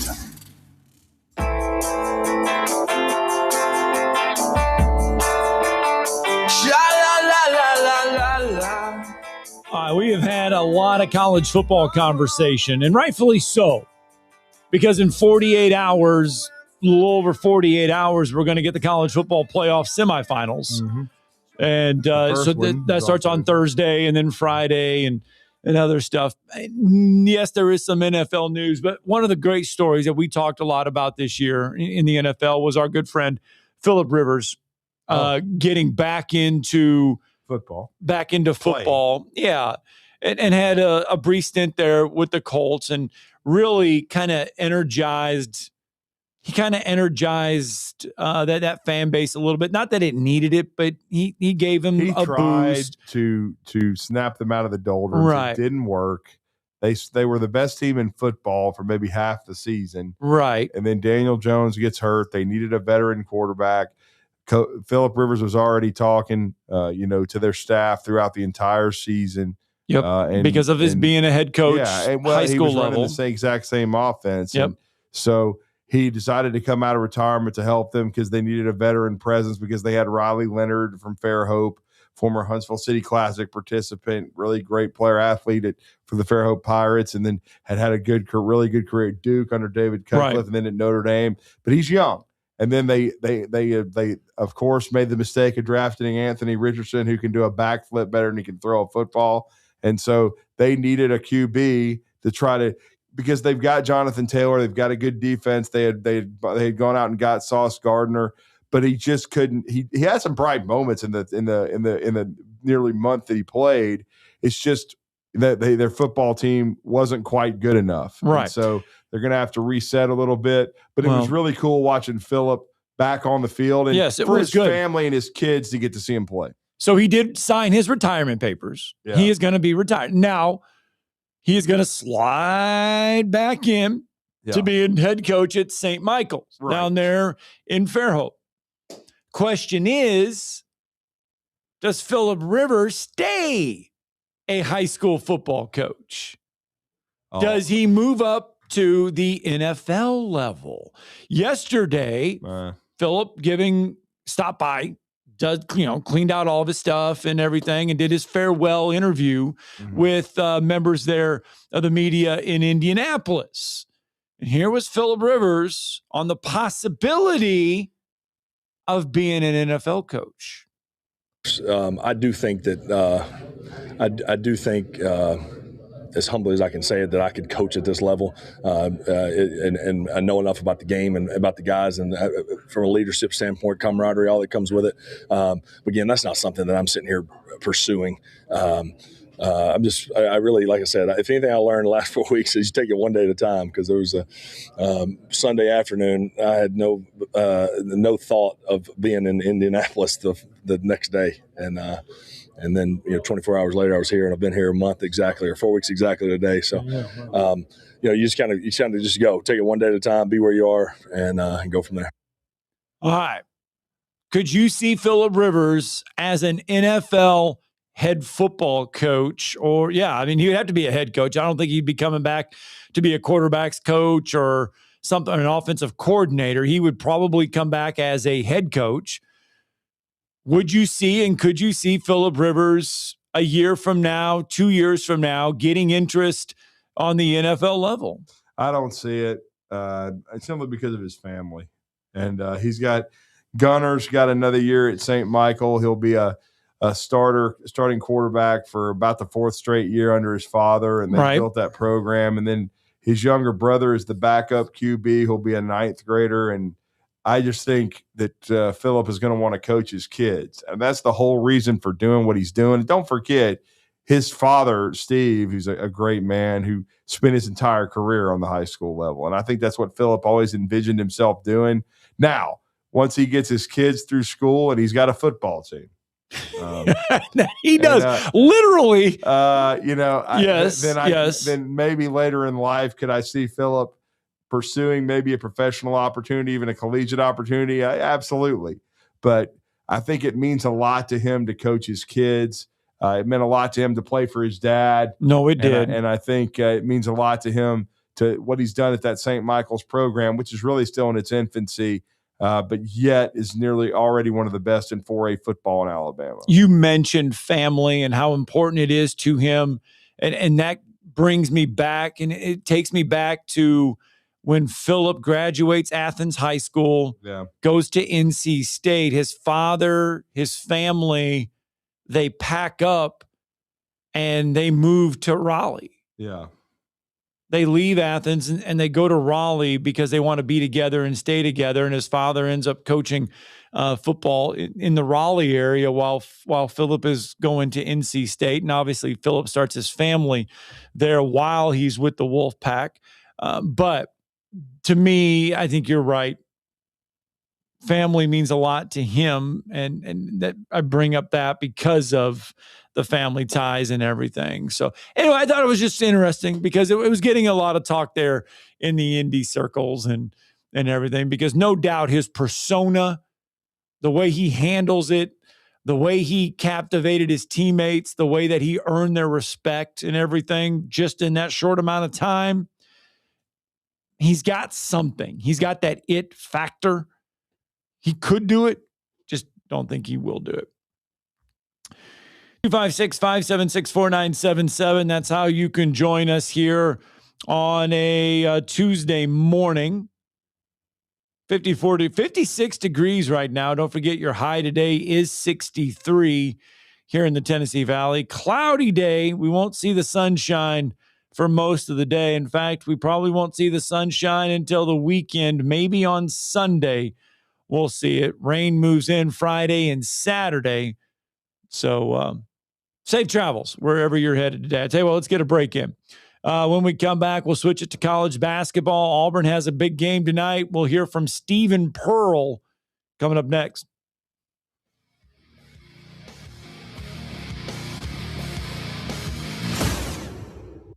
You're listening to Talkin' Ball on 97.7 ESPN, The Zone. Travel accommodations for 97.7 ESPN The Zone provided by University Kia. Your Fox 54 weather. I'm Chief Meteorologist Jordan Dressman. A mostly cloudy sky this afternoon, but it is going to be quite warm. Temperatures climbing into the mid and upper 60s. There's a small chance for an isolated rain shower across the Tennessee Valley. Most of us are going to be just fine. Dropping into the upper 40s, lower 50s as we head into the overnight. A partly sunny sky for your Wednesday. Temperatures climbing into the mid and upper 60s. Your Fox 54 weather, only on 97.7 ESPN The Zone. Eagle Masonry and Installation. It's right there in the name. Eagle is your one-stop shop for block, stone, or brickwork, monument signs, and outdoor kitchens and fireplaces. Eagle also offers the finest craftsmanship and insulation, including fiberglass or spray foam insulation, and of course, insulation removal. Philip Love and his team have years of experience, bringing the region the best in masonry and insulation services. For more information and a quote, visit insulatewitheagle.com or call 256-755-1556. Eagle saves you time. Eagle saves you money. From heirloom diamonds to contemporary jewels, Loring & Company is the place to find something truly special. Whether shopping for a diamond ring for that once-in-a-lifetime occasion or marking a milestone birthday or personal achievement with a Rolex watch, you'll find just the thing in our edit of the world's most sought-after brands, including David Yurman, Roberto Coin, Marco Bicego, and Fopay. Expect a treasure trove of the world's most unique, even breathtaking earrings, rings, necklaces, and bracelets, making choosing just one piece a challenge in itself. Loring & Company Jewelers on Airport Road. Hi, this is Wes Neighbors. I'm here with Sam Fleming with Fleming Roofing and Restoration. Sam, tell the folks about Fleming Roofing and Restoration. Hey, Wes. Our company, Fleming Roofing and Restoration, specializes in commercial and residential roofing and repairs.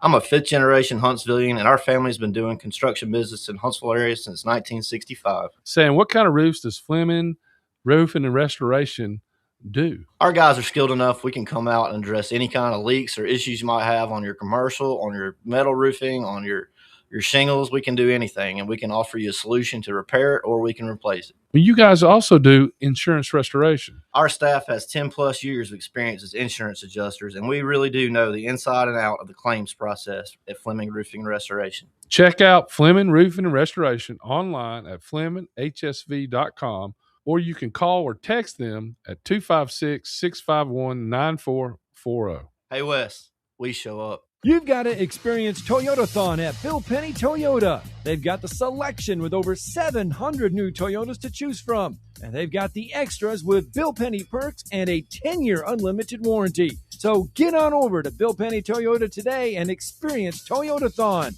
Bill Penny Toyota in Huntsville and online at BillPennyToyota.com. Bill Penny's Toyota 10-year unlimited warranty is valid through the 10th year of ownership. Valid on new vehicles only. See dealer for details. You'll love the expanded wine selection at Liquor Express. From special occasion to everyday table wines, they've got what you need. Meet your friends at the largest tap wall in Alabama with 105 rotating selections. Then take home a growler full of your favorite or choose from our 1,000 canned or bottled beers. Need help stocking your bar or planning your party? Liquor Express has a knowledgeable, professional, in-house staff that can assist you with anything from your bar to the planning of your special event. Visit liquorexpress.net for tasting specials, giveaways, and classes. Talking Ball with Scott Tyson and Drew DeArmond. Weekday mornings beginning at 7 a.m. Only on 97.7 ESPN The Zone.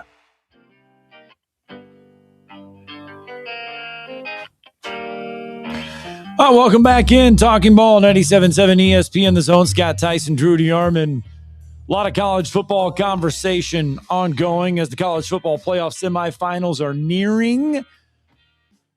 We will have a national champion in a couple weeks. Seems like it's taken for dang ever. We could speed. I mean, seriously, we could speed this up. We could play these games. Well, I think that's one of the next steps. I mean, certainly, and probably even before you get guardrails on NIL and the transfer portal, right? And revenue share and things of that nature, I think is changing the calendar. And play these games. We should start these games right after the college, these conference championships. The week after the conference championships, we should have the first round playoff games.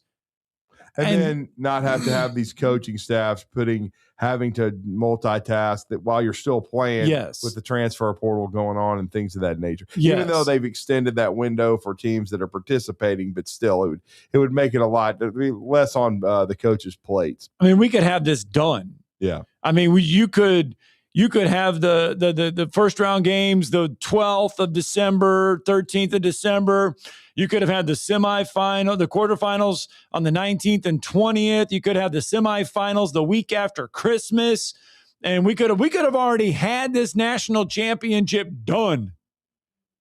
Could have already had it done.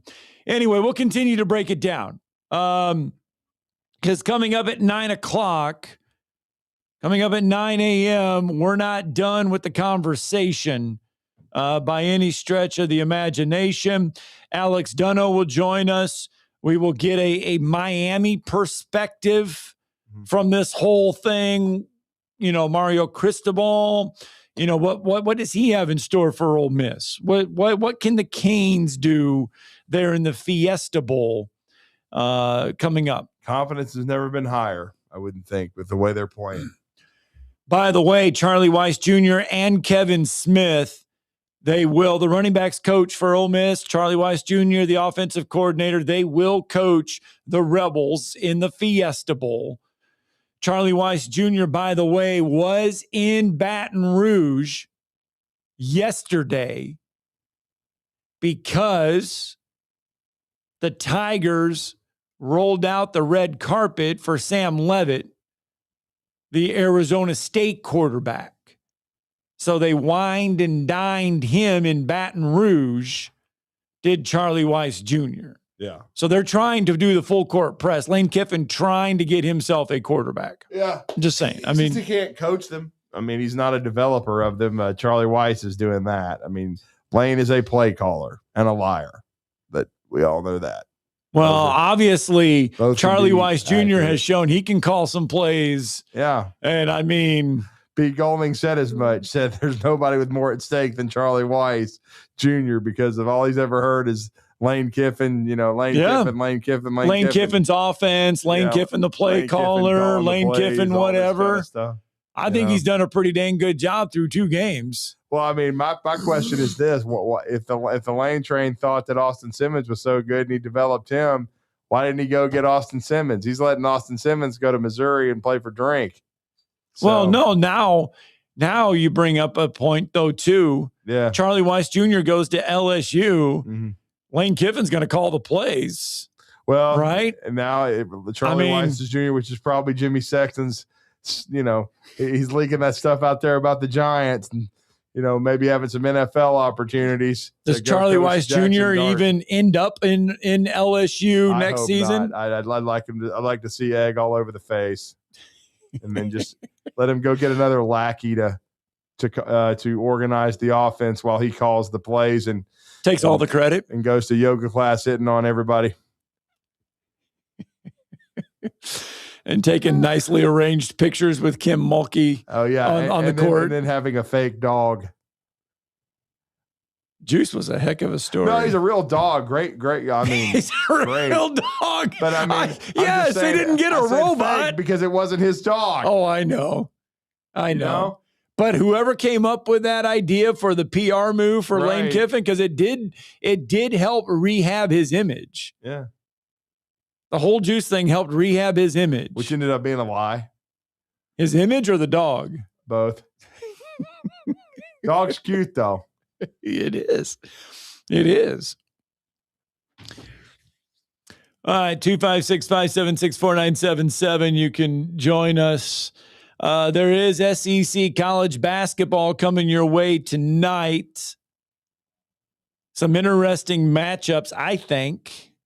18th ranked Georgia going to travel to take on Florida there in the Stephen O'Connell Center. Don't forget, they had an overtime win over Auburn, 104-100. Yeah, I believe a 76-74 loss for the Gators on the road in Columbia, Missouri. So they're off to an 0-1 start. Florida, by the way, is a 9.5-point favorite at home tonight over the Bulldogs.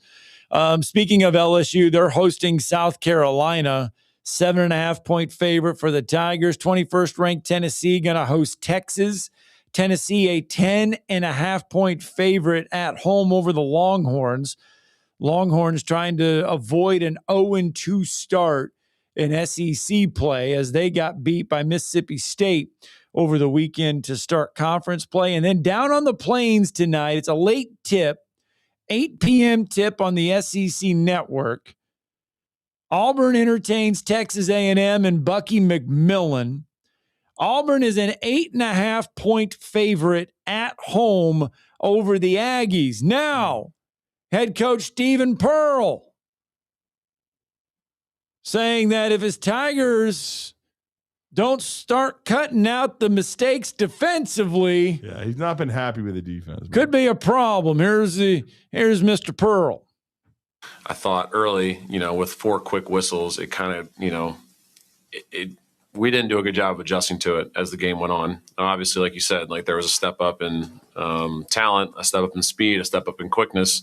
They had guards that could really get by us. And the rest of the game, we were just hugged up to our men and we were never loaded to the ball. We were never in gaps and we didn't square up our closeouts and they just drove us. We jumped at 11 shot fakes and 7 of those were on the perimeter. And all we talked about in film was staying down on perimeter shot fakes, squaring your man up and loading to the ball. And we just didn't do a great job of doing any of those things. And we as a coaching staff did a really poor job of making the adjustments. So, we just weren't as connected, and it obviously showed.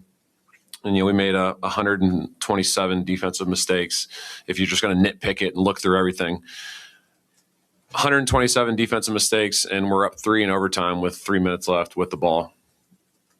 Everyone cuts 3 or 4 of their mistakes out defensively throughout that game. We won by 10. We also missed 12 free throws. Yeah. So, all that to be said, if we just cut down on some of our defensive mistakes, make a few more free throws, obviously, you're able to get a great road win on the road against a ranked team. So we're right there. We just got to, obviously execute a little bit better and clean a few things up on the defensive side. Yeah, and I'll tell you this too. They've got to get Todd Pettiford on the same page with everyone. Right. I know his stat line was pretty good, but you heard Brian Matthews talking about his overall shooting numbers, though they're down big time. And they've got to keep Keyshawn Murphy on the floor. Former Ramsey Ram, played for our good friend Denton Johnson. He only had 22 minutes on the floor. He scored 12 points.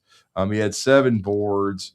But he got in foul trouble early. I know he ended the game with only 3, but he's had to spend stretches not on the floor. And when he's not on the floor, this is not an overall huge Auburn team. No, it's not. They need Keyshawn Murphy on the floor to give them that inside presence. So much so that Stephen Pearl said going into the break, that he would be looking, because the trend now is you go out and find a JUCO guy, or you find one of these G League guys. They're bringing in G Leaguers 6'9", 6'10". Yeah, you bring them in. Auburn was considering doing that, going out and finding a JUCO guy, finding a G League guy that they could go in and give them help down in the paint. And they've already lost one of their bigs to a health situation that he's got. So and they have a shorter bench. So, but Keyshawn Hall's playing. He played 38 minutes the other night. He and Tahad are their two best players. He gave them 20, but Tahad's not even in the starting lineup. So, obviously, Stephen Pearl is not happy with his leadership or the way he's preparing himself. So you got to get Tahad back. Get him right.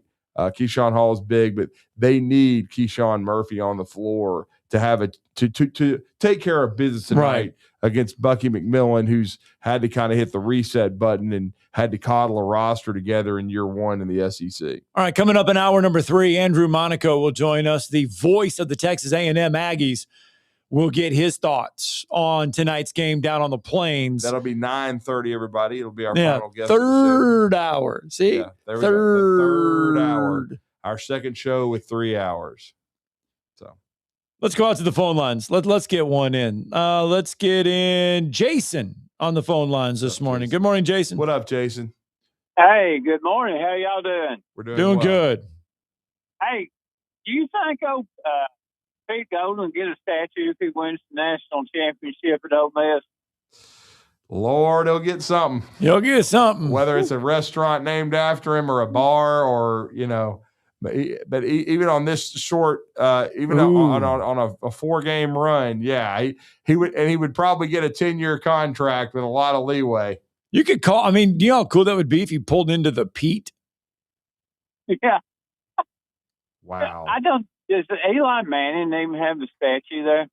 I don't think he does. No, I don't think he does. I don't think he does.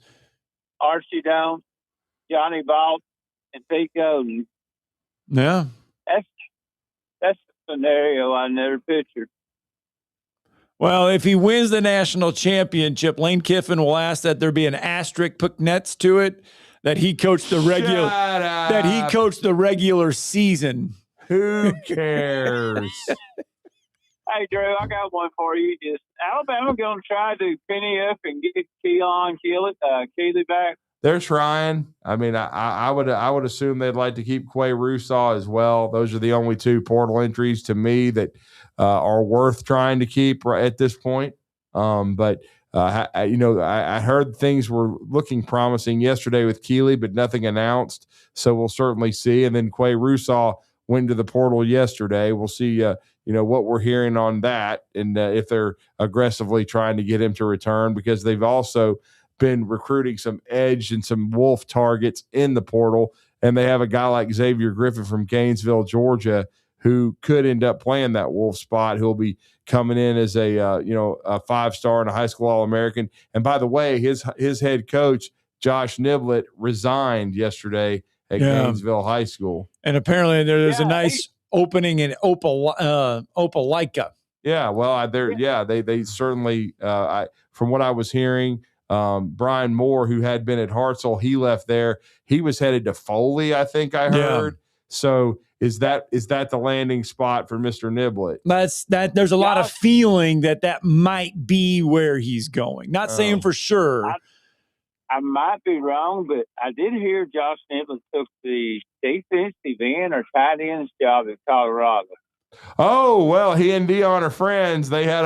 He went to see Dion up there, but I'll just say this: rent don't buy, because the former Sportsman of the Year is coming off a 3-9 season. I could be wrong, but I think he did take that job last night. Did he really? I know he posted something. I did not see that. Niblett posted something on his Twitter account saying, he thanked Coach Prime, and that, or Coach Prime said something about him saying, the journey, summer. And then did something. So I mean, wouldn't be surprised would not be surprised if that's where he does end up. And that Ella Carter, Drew, is there any chance of him coming back? I don't think so, because he was fourth on that, and that was before Quay left. When you're talking about playing the Wolf spot, of course the starter Jan Pierre, they've got to take care of him. Then you had Quay, then you had Justin Hill. Yeah. So he was down the totem pole. I would think probably not, that he may be going back home out in the West Coast. He could even go to Arizona or Arizona State, but I would doubt it at this point. Yeah, the AGC, the Atlanta Journal-Constitution, Atlanta News First, they're reporting that he stepped down to possibly pursue, nothing's been made official, but possibly pursue that Colorado coaching job for Josh Niblett. Okay. All right. Well, y'all have a good day, fellas. Thanks, Jason. Yeah, there you go. All right. I know we got some more phone calls, but we got to get a break in. When we come back, we'll get back out to the phone lines. Jacob, we're coming to you next. Talking Ball, 97.7 ESPN The Zone.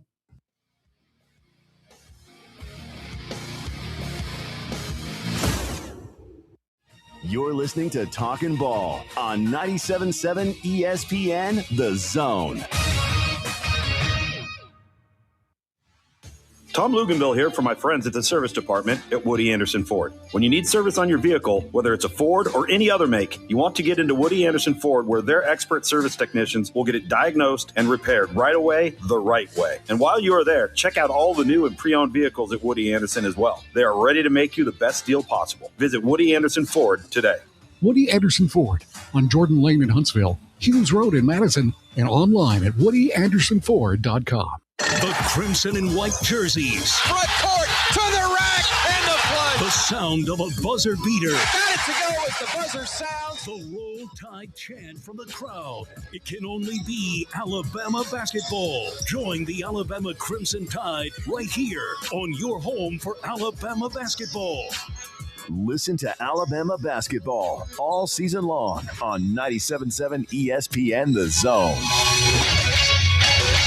You invest in your customers with your heart, soul, and skill. Well, it's time to invest in yourself with the next generation Cat 255 compact track loaders from Thompson Tractor. After all, those who give their best deserve the best, and this machine has it all. With features that include a more powerful engine, tri-axle truck loading capabilities, a spacious cab, and a smooth ride for all-day comfort. Thompson Tractor knows how much value you place on your customer satisfaction. It's how you build your business. It's also how we build ours. Since 1957, hardworking folks like you have counted on Thompson to provide the absolute best lineup of equipment in the industry, all backed by a customer service and product support team that time and again have proven to be second to none. It's all about maintaining peak performance. Always has been, always will be. Visit ThompsonTractor.com for details. Thompson Tractor, we're here for you. No representation is made that the quality of legal services to be performed is greater than the quality of legal services performed by other lawyers. A wise man once said, if you take care of old folks and children, everything in the middle will take care of itself. Hi, I'm Danny Aldridge, lawyer in Alabama and Tennessee. In the next 20 years, the number of those folks over 65 years of age will more than double. In our golden years, the most important goal is to be treated with dignity and have control over doing what makes you grateful with those you love. At the Aldridge Law Firm and the Legal Town Center, we're dedicated to help you with these goals, and we'll be there when life throws you those inevitable curveballs. Let us assist you with your legal needs, whatever they may be or become. You may reach us by phone at 256-534-3188 or online with Dan at danaldridgelaw.com. Just remember, we're here to help. Whether it's personal injury, wrongful death, fraud and cheat, or estate planning made complete, we're here to help. This segment of Talkin' Ball is brought to you by University Kia, the #1 volume Kia dealer in the state of Alabama. Located online at universitykia.com.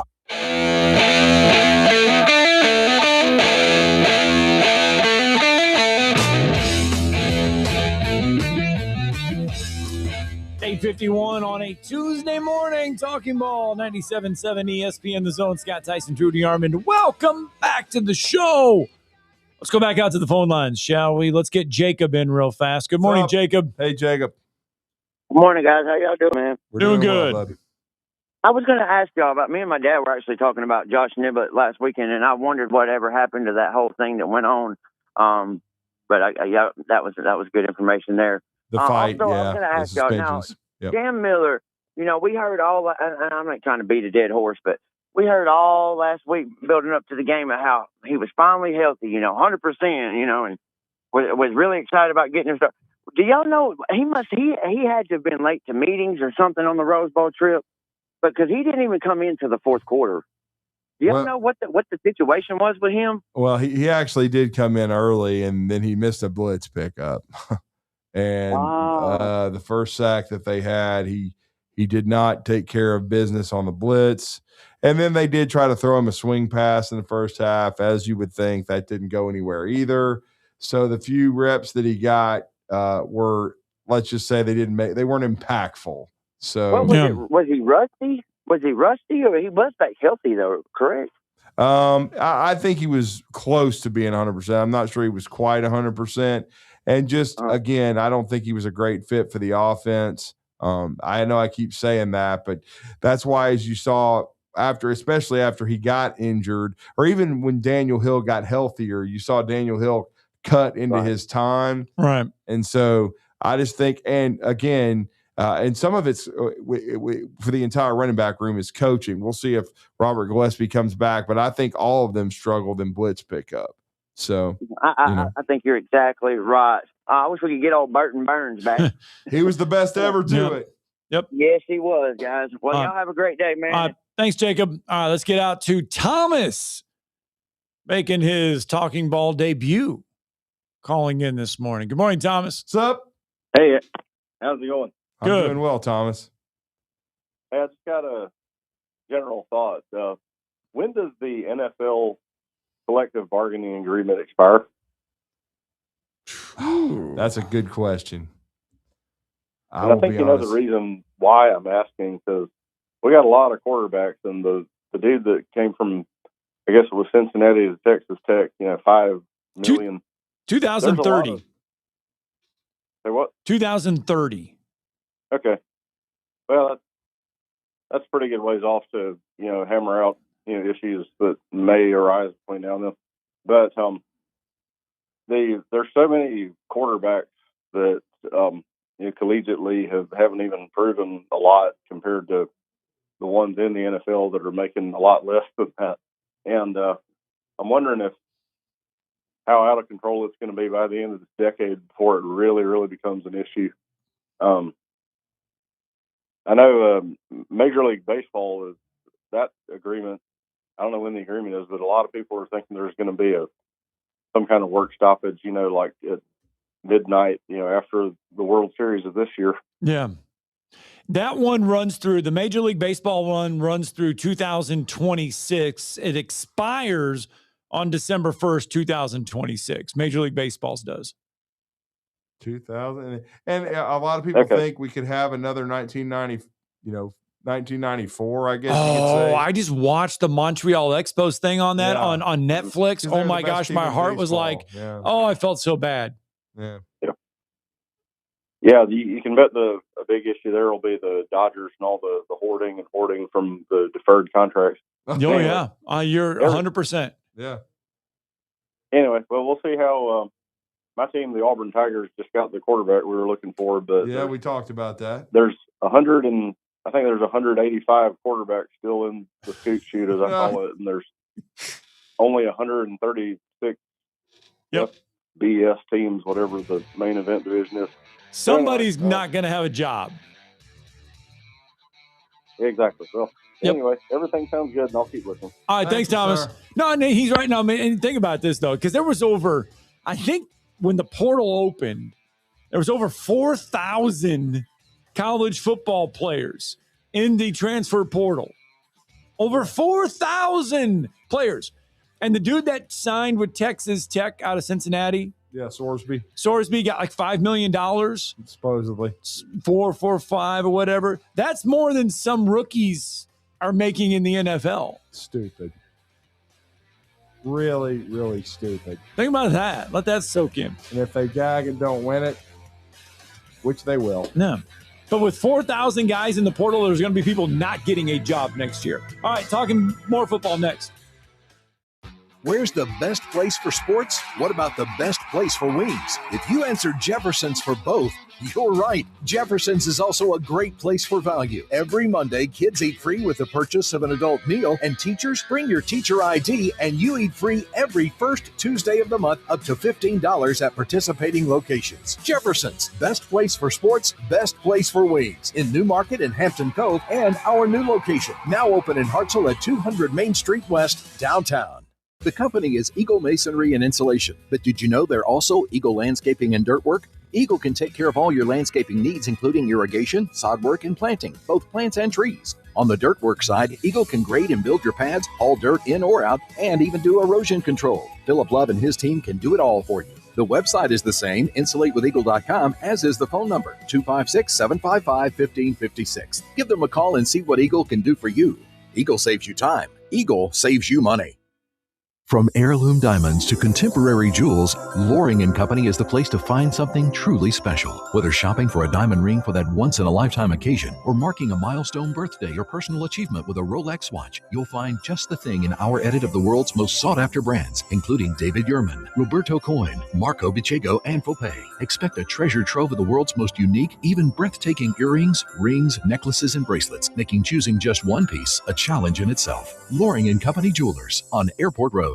There's power in caring when it is put into action. Each year, our bankers serve on nonprofit boards, support our local educators, and volunteer with our hometown food bank. I'm Bobby Humphrey, Vice President of Business Development for Bryan Bank, and community service is just not a line item in our mission statement, it's who we are. Because after all, Alabama is our home too. That kind of commitment to community might not be what you would expect from a bank, but it's exactly what you can expect from us. Give us a call or stop by one of our 2 offices in the Huntsville area and experience unbeatable service and legendary results. Bryan Bank Equal Housing Lender, NMLS ID 2428943, member FDIC. Hi, my name is Dan Aldridge. I'm here to let you know about the Aldridge Law Firm and the soon-to-be-announced Legal Town Center.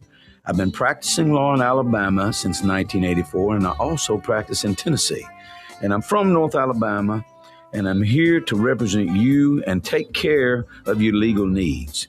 For many of us, hiring an attorney is not high on the priority list and maybe a little scary. But it's something that we all need at some point. So by all means, do your homework. And if you need representation for car accident, wrongful death, medical malpractice, nursing home abuse, or estate planning, or any other matter, just give us a call at 256-534-3188. And you can email me at Dan, that is Dan at danaldridgelaw.com. Dan at danaldridgelaw.com. God bless America. No representation is made that the quality of legal services to be performed is greater than the quality of legal services performed by other lawyers.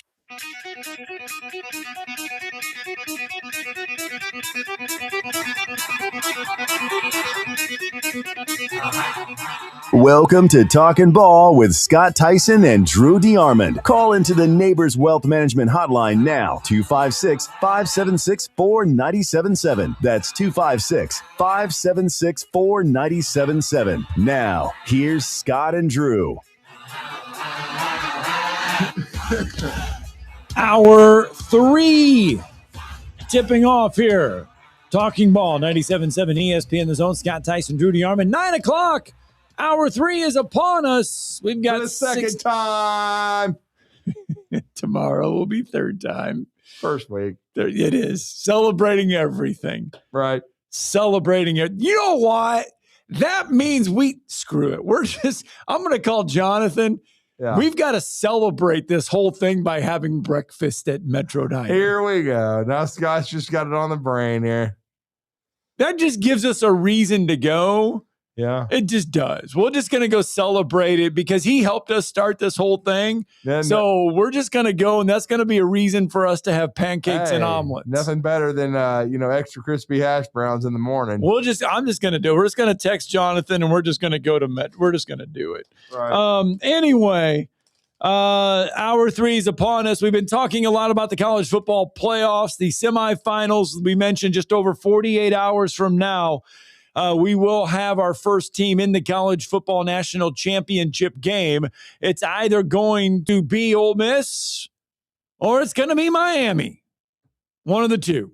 Yeah, it's going to – and the Miami Hurricanes right now, I mean, there's so much talk about Indiana, and rightfully so. They're 14-0. They're undefeated. Kurt Cignetti has been best of all time. College football. I mean, potentially, but hey, in the Miami Hurricanes right now, and our next guest is, of course, host of the daily Locked On Canes podcast, part of the Locked On Network, the most popular podcast network in the world.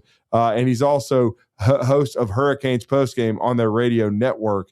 We've connected with him before, and he's very busy this week, but because, of course, he's following these Canes on their road to a potential national title under Mario Cristobal. And right now, they're the favorite in this coming game against Ole Miss, but they're still kind of flying under the radar, in my opinion, because everyone's talking about Indiana. But there's probably not a hotter team than Miami, especially based on the way they just dispatched Ohio State. And we're going to talk some Canes with Alex right now as he's joined us via our Zoom link here on Talkin' Ball's newly expanded 3-hour program. Alex, it's great to have you back.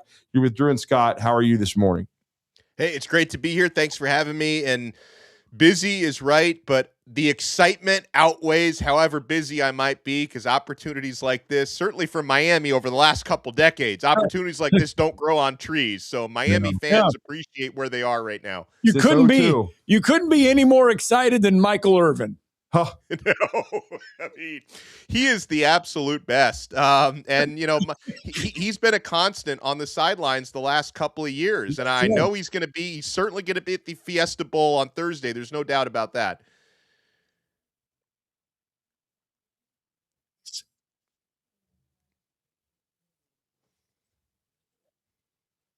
What's going on? Sorry, Alex. We had a little bit of a snafu there. We were talking Canes. Sorry about that. But that's okay. But again, Michael Irvin has been every game a constant presence on the sidelines. Yeah, I mean, Irvin, and he's brought some of his friends out there with him. You know, he and Ray Lewis were chopping it up on the sidelines last time around. Yeah. Andre Johnson has been around quite a bit. Edgerrin James has shown up to a lot of games. So you feel like you're going to get some combination there. But it's like, not only do you have guys like this on the sidelines, but, you know, Mario Cristobal, he doesn't mind if, you know, they say some words of encouragement and give some pep talks to these players. I know that was a factor for Mark Fletcher after he had, you know, a fumble in one of these playoff games, and Edgerrin James kind of talked him down a little bit and gave him a pep talk. And, you know, Michael Irvin has done the same thing with Malachi Toney at times at receiver. So it's kind of like you've got an extra staff of assistant coaches on the sidelines. And had Jimmy back. I mean, that was really cool. Yeah. A great moment. What has Jimmy meant to Mario? Before we delve into some of these X's and O's about this game, but what has Jimmy Johnson meant to Mario Cristobal? I think a lot in terms of having a guy to give you kind of level-headed advice. And it's something I appreciate about Coach Cristobal, who obviously he's polarizing and he's had his faults when it comes to certain game day decisions. But I think Coach Cristobal, his love for the University of Miami and his, you know, constant drive to, you know, collaborate with some of these legends. And in the case of Jimmy, I think Jimmy recruited Mario, but Mario played for Dennis Erickson, who came right after Jimmy. So they do have a relationship that goes back decades. And I think it's meant a lot, not only for Mario, but I think it's also meant a lot for, you know, to Jimmy to be able to be around a Miami program that's on the rise again. Yeah, I think it really did seem genuine that Jimmy loved to be there. And I know Mario, he's been candid about, you know, people ask him about when's the U going to be back. It's like, it's not going to be the way it was, but we've got to build it what it can be now. And certainly I'll quote him a little bit when he was talking about what Coach Saban taught him, which, you know, with mass meets ass, which is, of course, They want to play physical football in the trenches, and that's the way he's built this program. And I mean, that's why, to me, I picked them in this game coming up. Certainly, I'm a Trinidad Chambliss fan, and I've been a remarkable at what he's done. But this front for Miami, now I'll freely admit I didn't pick them to beat Ohio State, but I said if they did, they would have to win the battle up front, and they more than did that. Yeah, and that's really what's been carrying Miami through the success that they've had this year is, I mean, people talk more about the defensive line than the offensive line, but Miami's offensive line, I mean, the way they've been able to get so physical and protect Carson Beck, I mean, statistically, Beck has had the cleanest pocket in college football. They keep his pocket clean about 84 to 86% of the time, depending on where the stats are nowadays after these last couple of games. They've been able to establish their running game, but the defensive line that's really been the moneymaker, with the defense having kind of carried the offense at times this year. You know, the amount of pressure that Ruben Bain has been able to put on opposing quarterbacks. And I know, for a lot of the regular season, people were kind of looking at the box scores and saying, hey, like, Bain doesn't have a whole lot of sacks. He finished the first 12 games with only 4.5 sacks. He's turned it on in the playoffs. He's had multiple sack games in each of these first two, including 3 sacks against Texas A&M. So Bain and Akeem Mesidor have been getting home, and it's really been the identity of this team, fellas. It's just been on both sides of the football. When you control the game in the trenches, it really shrinks your margin for error. That even if your offensive skill positions and your passing game hasn't always lit it up, like Miami's only had to throw for like 140 yards and a little over 100 yards these last couple games to get it done because they've been so dominant up front. Well, and is that the thing? You mentioned the passing game, the running game, all that stuff. They're not asking a lot of Carson Beck right now. I mean, is that safe to say that they're not asking him to go out and throw for 300, 400 yards or 250 yards? They just need him to do the little things because they can put it all together to get the win? Yeah, the most important thing for Beck has been take care of the football. And, everyone, of course, he has, the reputation last year through a lot of interceptions at Georgia and, through quite a few interceptions at times at Miami this year. But over his past 6 games, he's only thrown 1 INT. He's really taken care of the football well ever since that 4 interception game that he had against Louisville in one of Miami's 2 losses this year. So at a lot of times, they've really asked Beck to be an experienced game manager, and not the game manager in the derogatory way, because I think he's done really well in the context of this offense. I do, though, feel that in a game like this one against Ole Miss, you're probably going to need to expect a little bit more in terms of your overall offense and your passing game, because for as great as Miami's defense has been this year, they held Texas A&M to 3 points. They held Ohio State to 14 points. I don't think you're going to hold Ole Miss under 20, like in any way, shape, or form. So I think Miami's offense is going to need to put up more yardage and do a little bit more through the air this time around. So I think the situation is going to call for more on Thursday night. But I think for the most part, offensive coordinator Shannon Dawson and Mario Cristobal have just kind of asked Beck to sort of play within the context of the game, and you don't have to do a whole lot to win at Miami for most of these games. We're talking to Alex Dunno, the host of Locked On Canes, also post-game on the Miami Hurricanes radio network. I think that there could be a good matchup here for Miami's running game against the front seven of Ole Miss. This Ole Miss defense hasn't been quite as good against the run and, of course, up front as a year ago when they were loaded on that side of the ball. How do you kind of gauge that matchup with Fletcher in this running game against that Ole Miss front? Yeah, I think that aside from Miami's pass rush, I would say establishing the running game is probably the next biggest key for Miami, because you want to control the pace of play and try to control time of possession, right? You want to keep Trinidad Chambliss and company off the field as long as you possibly can.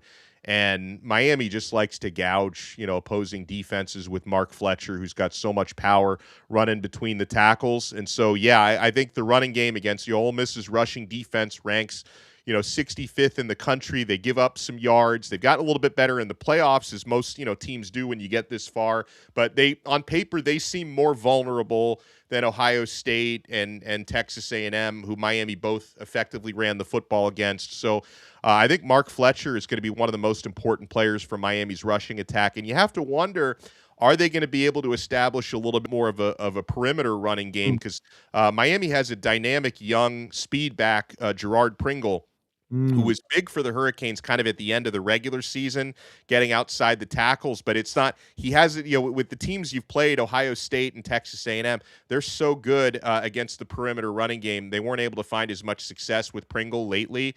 So I wonder if he could be more of a factor in a game like this. But yeah, I think Miami needs to establish a ground game and try to control that time of possession in this one. So you mentioned those 2 regular season losses for Miami, and I know when those happened, a lot of people around college football were kind of scratching their head because it's, oh my gosh, Mario Cristobal, it's can't seem to get out of his own way sometimes and can't get these games. Winning that game against Ohio State in the fashion that they did, and I mean, they looked impressive in that. Did that do anything to Mario Cristobal and, hey, this guy can get it done?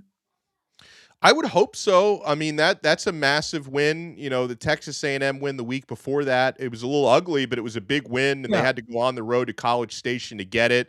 Mario, his final year at Oregon, had a big win on the road against Ohio State. So he's gotten some big wins. Again, I don't know if it fully erases the perception of the bad game day decisions, but I think it went a long way to turning the page on some of that, because he's got his team playing at a high level, and it looks like Miami's at kind of a different identity than you mentioned the losses. They lost to Louisville, they lost to SMU, just really, really sloppy in both of those games, and they haven't been sloppy since then. So you just got to hope that the sloppiness doesn't rear its ugly head again on Thursday night. Yeah, and Alex, you can definitely say that Miami beat themselves in both those games against Louisville and SMU. Earlier in the show, I'll apologize. I'm still dwelling on the bizarre loss to Georgia Tech a year ago. They didn't play Georgia Tech this year. But that SMU loss, there was a lot of similarities there. You just kind of felt like that Miami let that one get away from them.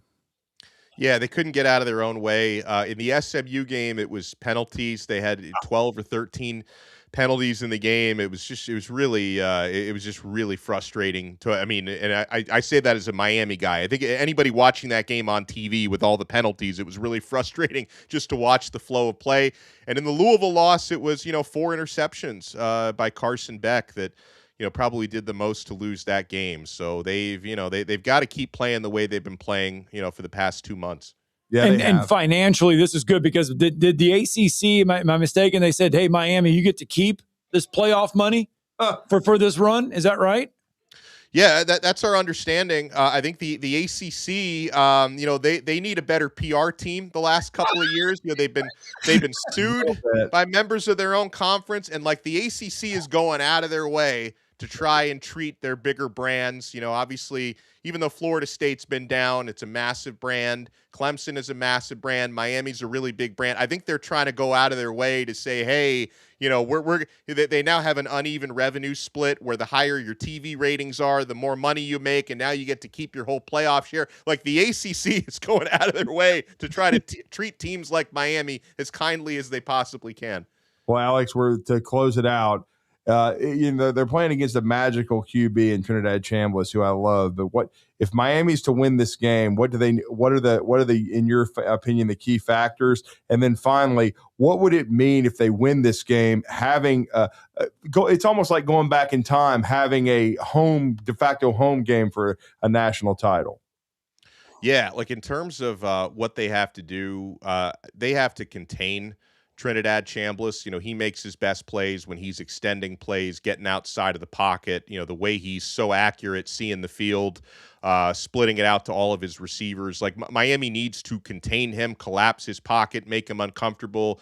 You obviously have to have success with your pass rush. I mentioned earlier, you have to have success with your running game to try to control the pace of play, because Ole Miss wants a track meet. Miami wants more of a controlled, big physical environment. Ole Miss wants to turn it into into a shootout, which would favor them over Miami. So I think those are the big keys. And in some ways, I know like people would say, hey, if it had been Georgia, like Georgia probably would have been favored against Miami. Ole Miss is an underdog.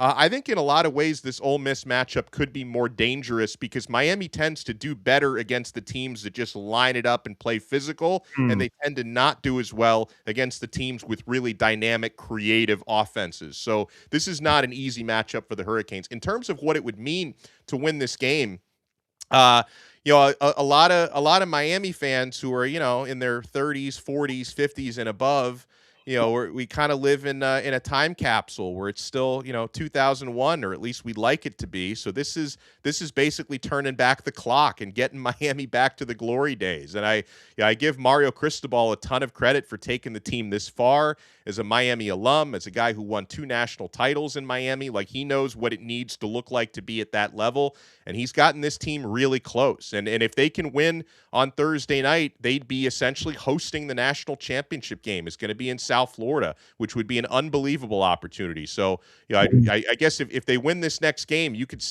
finally say the U is back. I can imagine the sidelines. If they win this game, can you imagine the sidelines of who would be on there for that national title game? Every Hall of Famer who ever played at Miami would be on the side. They would have to extend the sidelines just to get everybody out there. Oh my goodness. It'd be a who's who. It really would. Yeah. I mean, my goodness, what an event that could be. Well, Alex, we appreciate it. Let everybody know how to follow you and your great work with covering the Miami Hurricanes, because all eyes are going to be on the Fiesta Bowl with Ole Miss and the Canes locking up.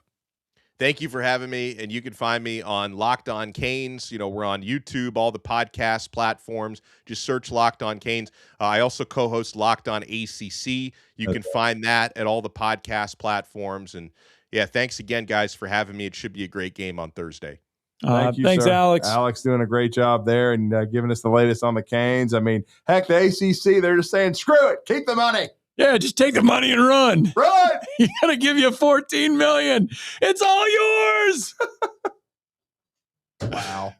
Thanks, Alex. Thank you, Si. Yeah, that was good. That was good. Good stuff there. And the ACC's PR team, he called them out. All right, 918. Let's get a break in. 256-576. Speaking of screwing up. 4977. What? The ACC. Oh, the ACC screwed up. Yeah. It's just come as you are conference. It just comes as you are. Hey, that's a song too. Come as you are, as you were. You want money? Just take it. We don't need it. That's Nirvana there for all the folks out there. Got a break in. Talking Ball 97.7 ESPN The Zone.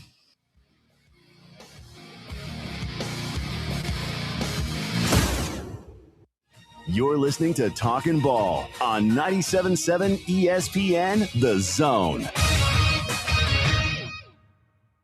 Tom Abraham here for my friends at All About Water. Crazy name, huh? Well, let me introduce you to them. All About Water is the top pond builder anywhere in the Tennessee Valley, and that includes remodeling or cleaning out existing ponds as well.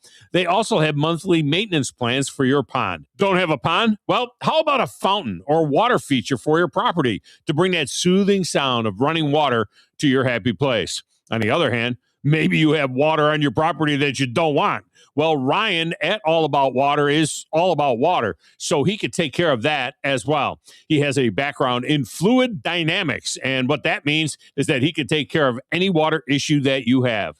Finally, how about that irrigation system that you have or that you want? Well, they do installs and maintenance and repairs on those as well, because they are all about water. Learn more at allaboutwaterllc.com. That's allaboutwaterllc.com. If you love fishing, listen up. Bring the whole family to the largest fishing expo in Alabama history. Alabama's Ultimate Fishing Expo is January 16th through 18th at the new Omniplex in Coleman. Pro seminars, show-only deals, live demos, and hundreds of booths full of rods, reels, tackle, and more. You could even win a new Ranger boat. For all the details, go to ultimatefishingexpo.com. Don't miss Alabama's Ultimate Fishing Weekend. You invest in your customers with your heart, soul, and skill.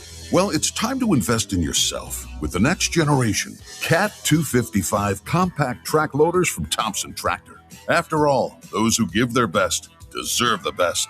And this machine has it all, with features that include a more powerful engine, tri-axle truck loading capabilities, a spacious cab, and a smooth ride for all-day comfort. Thompson Tractor knows how much value you place on your customer satisfaction. It's how you build your business. It's also how we build ours. Since 1957, hardworking folks like you have counted on Thompson to provide the absolute best lineup of equipment in the industry, all backed by a customer service and product support team that time and again have proven to be second to none. It's all about maintaining peak performance. Always has been, always will be. Visit ThompsonTractor.com for details. Thompson Tractor, we're here for you. Attention, attention, may I have the camp's attention? Your home of the college football playoffs. Playoffs? Is 97.7 ESPN The Zone. Playoffs? Playoffs?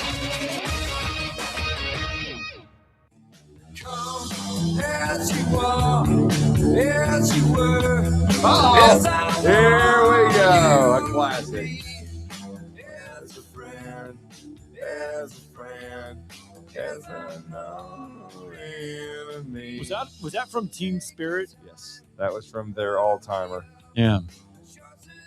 Smells Like Teen Spirit. Smells Like Teen Spirit. Yep. Yeah, where music took a turn, got away from the hair metal.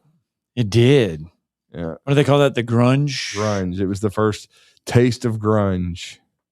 As we have our music moment on the show. We've already had a bunch of food. We're going to have a bunch of food too. Sounds that way. No, I'm serious. Because, I mean, I think you're up for it too. I mean, yeah. I don't think Jonathan would mind. No. If we just come out there and. Free infomercial. Yeah. Well, I mean, he's been an outstanding restaurant. He's been a great big part of 97.7 The Zone. Look, he supplied food for the high school football media days. Yeah, and he supplies food for that. And I don't think we ever repaid him for doing that. And he did so a great job. I think that's why we should just go do it. Just because I don't think we've repaid him for that. And because you're so hungry. And because I'm hungry, which that's the excuse we're using to do it. Right. We just need to go do it. And Scott will eat during the show. I'll have to eat after. I know. I'll this depends on what day we go. I'll eat after. Yeah. Anyway, 256-576-4977. Coming up in just a little bit, Andrew Monaco will join us at the bottom of the hour because Auburn and Texas A&M are meeting, and he's the voice. He is the voice of Texas. He has been voted the Sportscaster of the Year in the state of Texas. Oh, by the way, speaking of that, the Sports Writer of the Year is our good friend Thomas Ashworth. Yep, he's helped us out quite a bit from AL.com. Yes, congratulations, Thomas. Sent him a note of congrats yesterday. Congrats to Thomas Ashworth on winning that great honor as the Sports Writer of the Year. I believe the reigning one was Nick Kelly of AL.com, and now AL.com's Thomas Ashworth wins it. See, you start coming on the show and good things happen. Yeah. Nick Kelly started coming on the show and then he becomes There's no big. buffoonery like with Joseph Goodman. Josh Pate started on this show and now Josh Pate is so big that we'll get Josh back. I mean, he's big though. He's big time. We see him on our TV a lot with ESPN, right. And I don't think he did quite as bad as I did with the college football playoff picks. Nobody could do worse than I did. I came close. When you go over, I at least got one for. Yeah. I went with Georgia. I really thought Georgia would win that Sugar Bowl just because of I thought Ole Miss would hit a wall, and they didn't. They looked like they were going to hit that wall in the first half. Did not hit the wall there in the first half. All right, let's get out to the phone lines real fast. Steeler Mike is with us. Good morning, sir. There you go. You put some voodoo on the kicker, man. What a fourth quarter. Man, the holy water, baby. The holy water. That was an unbelievable quarter of football, man. It was. I know I've talked to several buddies that are not Steeler fans that just watched the game and just what a football game. It's like you said, the fourth quarter. Just just unbelievable for, you just felt like it wasn't Rodgers' last game. No. For some reason. Mm-hmm. And we got really lucky. Really. Drew, I'll send you a video of a buddy of mine that went when the missed field goal happens. It's unbelievable. But that's what it takes sometimes. And now the Steelers 10-7, they're taking on the red hot Texans. It should be a hell of a game. Yeah, Monday Night Football and in Pittsburgh. Man, I wish I could go, but just unbelievable. Real quick, and I know I've asked you guys this before, any decision on the quarterbacks, Pavia, our quarterback at Tennessee, the court rulings, when is that supposed to happen for eligibility purposes? Thanks for what you guys do. Happy New Year, gentlemen. Thank you, sir. There's no real clarity on that yet with Aguilar with Tennessee trying to get another year. He had a good year at Tennessee, but certainly, and it's funny, they haven't been mentioned with too many in the portal during this cycle. So makes you wonder if they think they can get Aguilar another year. Move on. My God. Pavia's moving on. He's done. Just go. Go to the Senior Bowl. By the way, tired of it. Jack State did pick up a defensive tackle Vandy picked up a defensive tackle from Jack State. Saw that last night. Yeah. Jack State, once again, they're kind of a farm team. They have good players. That's a good term for these teams. They some of these guys are doing the Jeffersons. They're moving on up. Ooh, but that's a show that could never air in today's world. Doing that strut, but yeah, I don't know, but I don't think there's been any clarity after I found out more about here we go. Jonathan has given us the green light. I just texted him. He said, of course. What day are you thinking next week? Well, I thought he might be even listening on the line because he's been listening to us before cooking. So no, I just asked him if he'd be all right if we'd come do the show over there. And he said, sure. What day are you thinking? Yeah. And so whatever day we're thinking next week for breakfast. Oh, it's next week. I figured you were going to say Friday. Well, not this week. I mean, because I don't want to rush it, well, but Monday we got to be at Bill Penny. We're at Bill Penny. And so, you have to make up your mind. Yeah, there'll be a day next week that we will have breakfast. You know what we should do? We should talk UAH maybe, and we should invite the coaches out to have breakfast with us. Okay. I mean, I'm sure they'd like to have some breakfast too. I mean, I'm just along for the ride here. As we plan this show on the damn air. Let's go out. Let's visit with B. Rich as well. Good morning, B. Rich. Hey, man. Good morning. Good morning, fellas. Happy New Year's. Happy New Year, too. They could have enjoyed fried turkey out at B. Rich's garage. They could have. That's right. Look, B. Rich, hey, just so you know, we got people lined up next year that actually want to come to that moron show. Yeah. And they want to bring other food items. Yeah, people want to bring food items. I love it. Hey, let's talk about this, too, because, this extra hour, fellas, I mean, now that's more food we've got to account for. Here we go. Guys. So, in the immortal words of one Rod Tidwell, there's 4 magic words I need to hear, and you guys need to be screaming this too, and it's called "Show me the money." Show me the money. Well, we need money, fellas. So we need to have people bringing food. Yeah, there you go. Food sponsors. Y'all need to be getting more money. Y'all working more now, so all that kind of stuff. Theme of 2026 is show me the money. Hey, we already had Steeler Mike saying he'd bring two orders of jalapeno cornbread. Hey, that stuff is fantastic. So bring that was good. Hey, real quick, just to follow up. Hey, to follow up on Steeler Mike's call. Yeah. Hey, there's a lot of talk coming out of Baltimore. If the Ravens are dumb enough, Scott and I already discussed this, man. I know where you're going. Arthur Blake. You just give him a blank check. He might be the only person that can fix the Atlanta Falcons. Exactly. So please let them be dumb enough to get rid of him because, man, we will take him in a heartbeat. Yeah. We mentioned that yesterday. That's the first thing Drew said. If Baltimore moves on. Yeah, because they were talking about that on with Rex Ryan, excuse me, not Rob. Rob is not on ESPN. Rex is on ESPN, but Rex said, I think Harbs is going to get fired. And I turned to Scott and I said, well, the Atlanta Falcons need to be on the horn quick. All right, there, B. Rich. Hate to cut you off, but yes, yep, but we are up against a break here. Let's get it in because Andrew Monaco is on the call tonight for of the Aggies. Yep, Auburn and Texas A&M. He'll join us on the other side.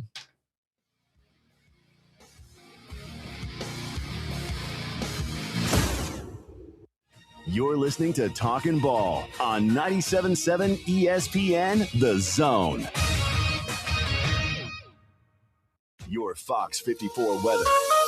I'm Chief Meteorologist Jordan Dressman. We stay warm as we head into the overnight. Temperatures only dropping into the mid and upper 40s. A partly sunny to mostly cloudy sky for your Wednesday. Once again, we are going to climb into the mid and upper 60s, dropping into the low 50s overnight. Overcast sky for your Thursday. A rain shower is going to be possible. Temperatures climbing into the mid and upper 60s. Your Fox 54 weather, only on 97.7 ESPN The Zone. The state's largest orthopedic group is growing to meet the needs of the patients in our community. The Orthopedic Center has long been the most trusted name in orthopedics in North Alabama. So as our area continues on the fast track, so does the need for premier orthopedic care anywhere and anytime you need it. TOC is proud to announce the opening of our new locations in Albertville and Hampton Cove, along with the grand opening of our newest office in Decatur. These clinics will offer the same high-quality orthopedic care you have come to associate with TOC, with the convenience of being closer to home. As a patient, your time is your most precious asset, and we recognize that at TOC. That's why we are also proud to announce the opening of our urgent ortho clinics to handle those bumps and bruises that need prompt attention. These clinics are available to care for acute orthopedic injuries with no appointment necessary. With 38 physicians, 20 centers of excellence, and now more than a dozen locations to serve you, TOC will continue to be the name you turn to for the best orthopedic care at the right time. Visit our website at visittoc.com for more information. TOC, helping you live a better life. Hi, my name is Dan Aldridge. I'm here to let you know about the Aldridge Law Firm and the soon-to-be-announced Legal Town Center. I've been practicing law in Alabama since 1984, and I also practice in Tennessee. And I'm from North Alabama, and I'm here to represent you and take care of your legal needs. For many of us, hiring an attorney is not high on the priority list, and maybe a little scary. But it's something that we all need at some point. So by all means, do your homework. And if you need representation for car accident, wrongful death, medical malpractice, nursing home abuse, or estate planning, or any other matter, just give us a call at 256-534-3188. And you can email me at Dan, that is Dan at danaldridgelaw.com. Dan at danaldridgelaw.com. God bless America. No representation is made that the quality of legal services to be performed is greater than the quality of legal services performed by other lawyers. Does it really matter which dealership you buy from? Short answer, yes it does. Hello, I'm Don Wessels for Woody Anderson Ford. Before you buy, take just a minute to check out the dealership itself, because where you buy can make all the difference. Sure, customer reviews tell you what others think, and that's good. But when Ford Motor Company itself recognizes a dealer, that's something special. Woody Anderson Ford has earned Ford's Triple Crown Award, an honor achieved by only the top 1% of Ford dealers in America. It's based on superior customer satisfaction, sales excellence, and exceptional service performance. In other words, the best of the best. So when you're ready for your next car, truck, or SUV, come see how we earned our Triple Crown status. Superior service, sales excellence, over-the-top delivery. That's Woody Anderson Ford, and we hope to see you soon.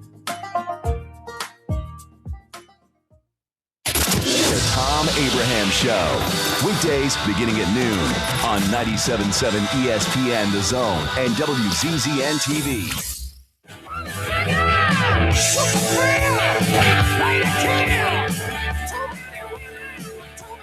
It's the SEC's 8 o'clock tip tonight. Auburn and Texas A&M down on the plains inside Auburn Arena. Auburn, by the way, 6-0 this season at home, 64-5 since the beginning of the 21-22 season. However, there's a caveat to that. There is one team that has found success in Neville Arena. Texas A&M. They are 6-2 inside the arena since they joined the league in 2013. A little bit of a weird stat there. There's always one, and Buzz Williams his team tended to play well against the Auburn Tigers, but it's a new era and one we're very familiar with because Bucky McMillan, he built the Mountain Brook Spartans into one of the best high school basketball programs in the country before going on to Samford and having a tremendous run there, getting them to be to the top of the Southern Conference. He did a great job in the SoCon, and now he has parlayed that into an opportunity with, of course, his agent being Jimmy Sexton. He's in that stratosphere. He takes the job at Texas A&M after Buzz Williams goes to Maryland. Been a rough first year for Buzz at Maryland. I still think he gets that turned around. But so far, so good in year one in the SEC for Bucky Ball. 11-3, 1-0 in the Southeastern Conference. They pull out a home win, a very close one against LSU. I believe that was a 75-72 win for the Aggies, looking to go to 2-0 and get their first road win in the league under Bucky. And we're going to talk with our good friend Andrew Monaco, the Sportscaster of the Year in the state of Texas.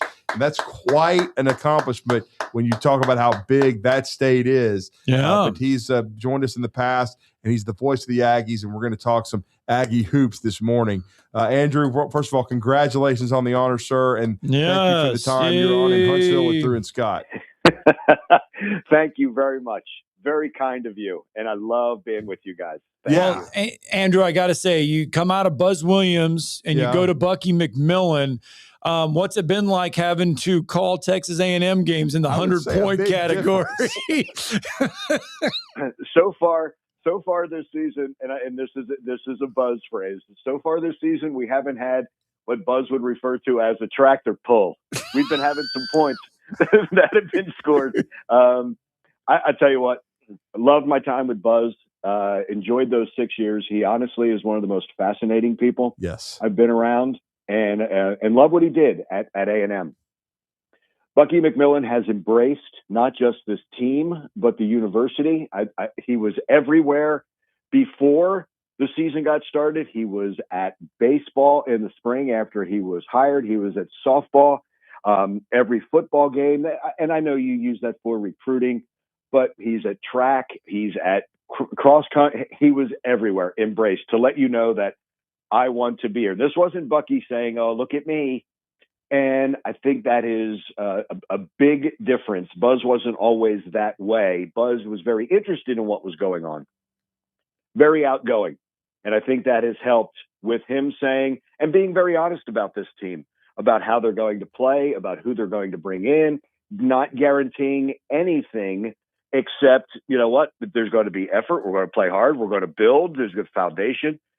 That's refreshing. And I'll tell you what, I think this place loves him. I think he loves it as well. I know he wants to be here for a very long time. I know he loved what he did at Samford. He praises, because I told him, I said, when your AD tells you to go, that's someone who cares about you.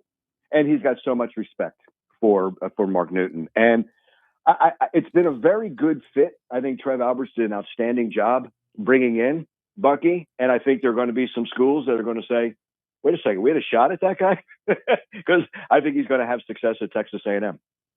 I completely agree. And, you know, it's two different levels, and now a third being the highest level of college basketball. But he did a great job of creating electricity and atmosphere at Mountain Brook. And it was phenomenal watching the way his teams played and how everybody was invested and played hard. They would take over the Birmingham Jefferson Civic Center when they would go to the Final Four. It was unlike anything a lot of people had ever seen. And then at Samford, he got the student body. Their home court advantage was tremendous.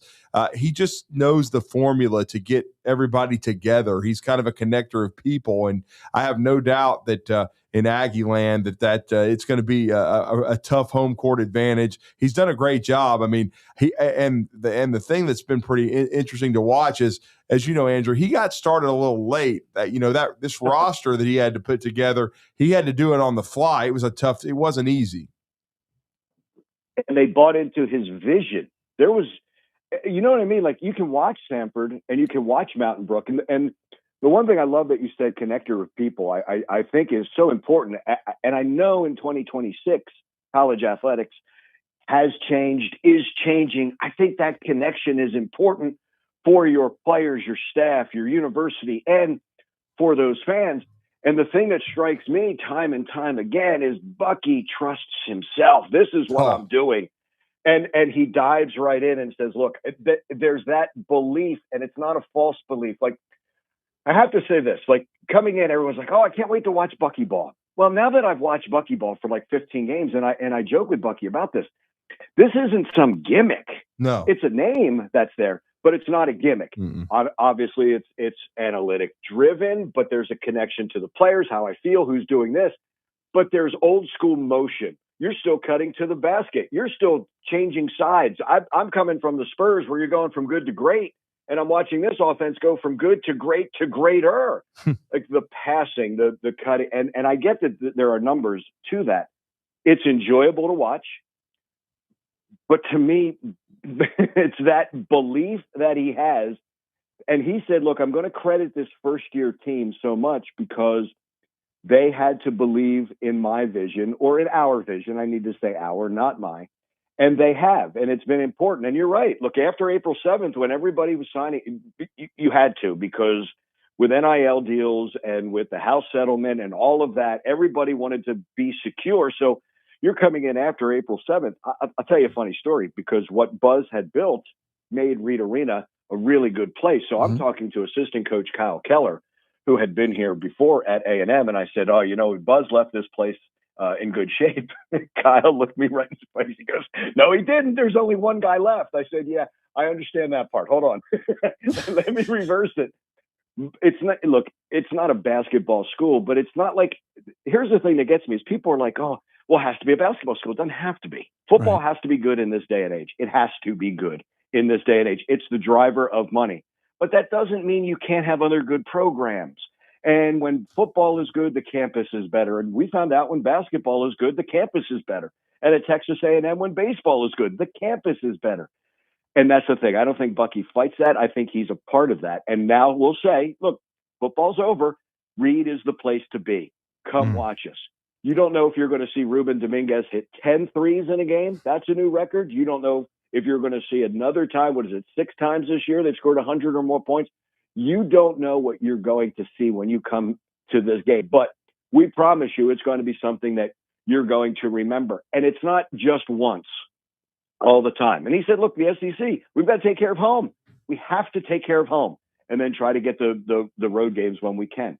There is that honesty that's really refreshing. And you know what? He's genuine. Is that the right word to use? Yeah. For Bucky? Genuine. Yes. Yeah. No well, doubt. and you mentioned genuine flies at A&M. That flies at A&M.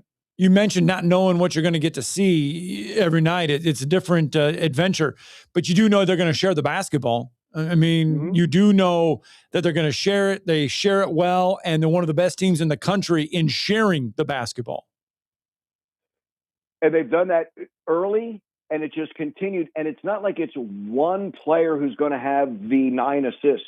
It's everybody. Big share. So I work with John Thornton, All-American, and Hall of Famer at Texas A&M. So anytime the bigs, I see a big share, I always like it. Or when you reward a big, he loves it. But he just talks about that and the style of, he played at a different time, but you can see all those elements of basketball. Again, this isn't just, a gimmick. And it's what I find is one, the vision, but they got the right guys for this. Like there's some things where they're deficient. Don't get me wrong. Like it's not perfect and there are games that they would love to have had, but you have a toughness in a Rashawn AG. You've got the experience. Like you have to win with good point guard play in the SEC. And whether it's Jakari Lane or whether it's Marcus Hill or whether it's Josh Holloway or whether it's Pop Isaacs, these guys have been through some wars. Now, not in the SEC. I understand that. But they have been through the wars. And I think in sports, the experience of, even if it's on a different level, there's not a lot that you haven't seen. And I think that's important. Losing Mackenzie Mbako will hurt, for sure. But they have played without him. And they experienced that before. This isn't brand new where he was carrying the team. that I think it goes back to that sharing the ball mentality. Okay, now we just have to give you a little more. There's no one on that team that replaces him, but can we all do a little bit more? And that's what we've seen in the last couple of games. Well, and I'm glad you brought him up because we have a great relationship with him. He was a two-time state champion at Lee High School. He did a great job at UNA, becoming one of the best players in their program's history. But what has the impact and what has Jakari Lane brought to the Aggies in his year so far? You know, it's the type of thing of try to imagine without him. Like, he wins the game at Pitt because he just overwhelms their point guard. It was just too much, and he scored. But Kari doesn't have to score to impact the game. And when you have a new team and you're looking for leaders, you can't just point a finger or put a C on a uniform and say, okay, you're the captain, you're the leader. You kind of earn that. And he has earned that along with Rashawn. I think there's a lot of leadership in all of them because they've had to be the guy where they were. I almost do it by the negative, and the negative being this. I would hate to remove him from our team. I just think he just drives so much. And then at the end, you're looking and you're going, oh my gosh, every big play we had, he was in the middle of it. He drove that play, or he made this play, or just the decision making. And the way I said that, when you remove it and put someone else in, like, I thought he did a really good job of taking advantage of Jalen Reese, who was a freshman point guard against LSU on Saturday. Now, they did not have Deion Thomas Jr., and that was a big benefit for A&M. He's so much. But they took advantage, the experience of Jakari against the inexperience of Jalen Reese, who's going to be a good point guard for LSU. But it's that type of thing. Can you remove it, and are you having the same decisions made? Not once, not twice, constantly. And I think he is someone that you can flat out depend upon, and he's never going to shy from the moment. That's what I like, and that's what I watch when it comes to point guards. Are you living for the moment? And I think that young man lives for the moment. And he's just one of the good guys, though. I mean, he purely is. It's funny you say that, and fans, again, because Andrew's getting on a soapbox because fans root for laundry, and you forget about who's wearing the uniform, right? Yeah. I think that matters. Being a good guy matters. It's not mutually exclusive. Not every good guy is a bad player. You can have both. I think it matters, and I think it resonates with the true fans. It's just something a little bit different. Look, it took a little while for this team to understand. Look, I can tell you that our very first home game, Bucky taught the team how to saw him off after the game. How do you do it? He wants to get it right. And now you're seeing, you can't just say, okay, go into the stands and have and go see the players. But it has evolved into that. And Kari's one of the first to go in there and sign for kids or be with the students who are there. It's not just shaking the hands of the big money people. That grows organically. But good guys understand that. And there's a reason why then they keep coming back to watch a team like that. So, okay, I'm off the soapbox. No, you're good. You're good. No, you're more than good. Yes. We always appreciate your time. Andrew, in your mind, what's going to be the key to getting a win in Auburn? Now, Buzz had some success in Auburn Arena, which is a very difficult place to play. But what's going to be the keys tonight for A&M in your mind?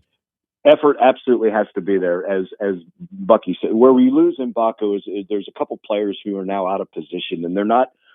Rashawn Aggies is not a typical 5, so Auburn's going to have more length. So can you be relentless on those boards, which would be very similar to a Buzz Williams team, that relentlessness on the boards. That effort has to be there. So you're going to see Rashawn at the 4.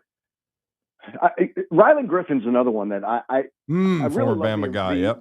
The involvement of he's evolved. Alabama was a great fit. Kansas wasn't for him. No disrespect to Bill Self or that program. He wasn't a catch, and 3-point stance and do that. When he flows, man, look, he was a nightmare for A&M in his 2 years in Alabama. He's one of those guys you look at going, man, he would look really good in maroon, but that's tampering, and you can't do that. But he looks really good in maroon. but Ruben Dominguez, not a typical 4, but he's going to have to play like a 4 at times. And that's the thing. That's what Bucky says with that effort, that I don't need one guy to get 12 rebounds. How about if we get everybody to rebound? The guards rebound very well, and that's good. So trust that offense. You know, it's funny. It's not going to be, if they're going to be up late, it's not going to be, well, okay, back to half court and let's pick them up at half court. They're going to be who they are. Is it going to be enough?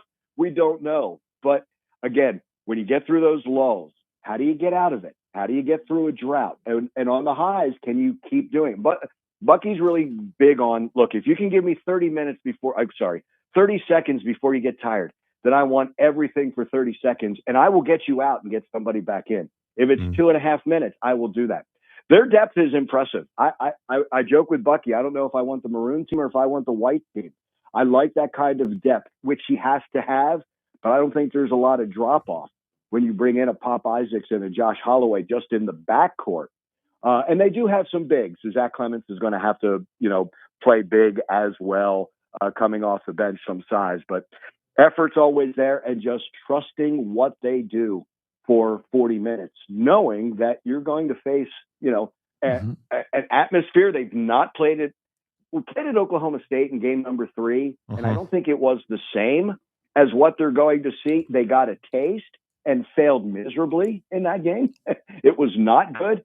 But I think the lessons are learned from games like that, from SMU, from really failing late against UCF. I give this team credit that, okay, we lost. What do we learn from it?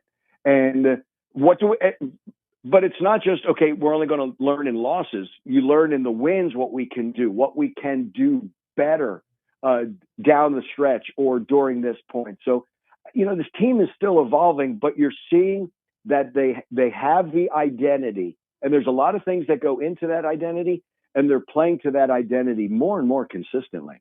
Well, we can't wait to hear the call tonight. It'll be also 8 o'clock on SEC Network, a late tip. But Texas A&M Buckyball going for a 2-0 start against Stephen Pearl, first-year head coach of the Auburn Tigers. Should be a great one. Andrew, thank you so much, and we look forward to seeing the Aggies tonight. And it's great to talk some Aggie hoops with you. Hey, you're kind to have me. Have a great day. Thank you so much. All right, Andrew Monaco, kind enough to spend some time with us this morning. And obviously, 8 o'clock tip. Down there on the plains, Auburn and Texas A&M as they battle. Again, we ran it down. There are some good matchups tonight in the SEC as well. And the Auburn game will be the late night tip on there. Very interested with Georgia traveling to Florida. That's a huge rivalry. Georgia coming off that overtime win at home against Auburn. The Gators not wanting to go 0-2. They lose on the road in Columbia, Missouri. South Carolina. That one's weird because you would LSU, think Florida would. 0-1. You would think Florida would be the ranked team in that matchup against Georgia, but Georgia's the ranked team in that matchup against Florida tonight. Florida's played a really difficult schedule as the defending national champs under Todd Golden. 2 0-1 teams, as I was about to say, South Carolina and LSU, both looking for their first wins. And another couple of brands that looking for that W. Texas coming off of an overtime home loss to Josh Hubbard and Mississippi State. And then Tennessee, they lose on the road at Arkansas. They're going to be looking to hopefully go 0-2 inside of Thompson Bowling Arena tonight and lose to Texas. Hook 'em. Is South Carolina and LSU, is that going to be a battle for the bottom half when this all is said and done? LSU has got a chance, along with Texas A&M, to be maybe your 9th and 10th, teams into the NCAA tournament. But you certainly don't want to start, 0-2 if you're LSU, who dropped that game in Reed Arena to Bucky McMillan and the Aggies on Saturday. South Carolina from here has 18th ranked Georgia after that one, then 15th ranked Arkansas, then Auburn, then Oklahoma, Texas A&M, and Florida. Yep. It could be a rough go for the Gamecocks. It really could. All right. Next Wednesday it is. We're locked in. Yeah. Pancakes and omelets. No gagging. Looking forward to eating some great food.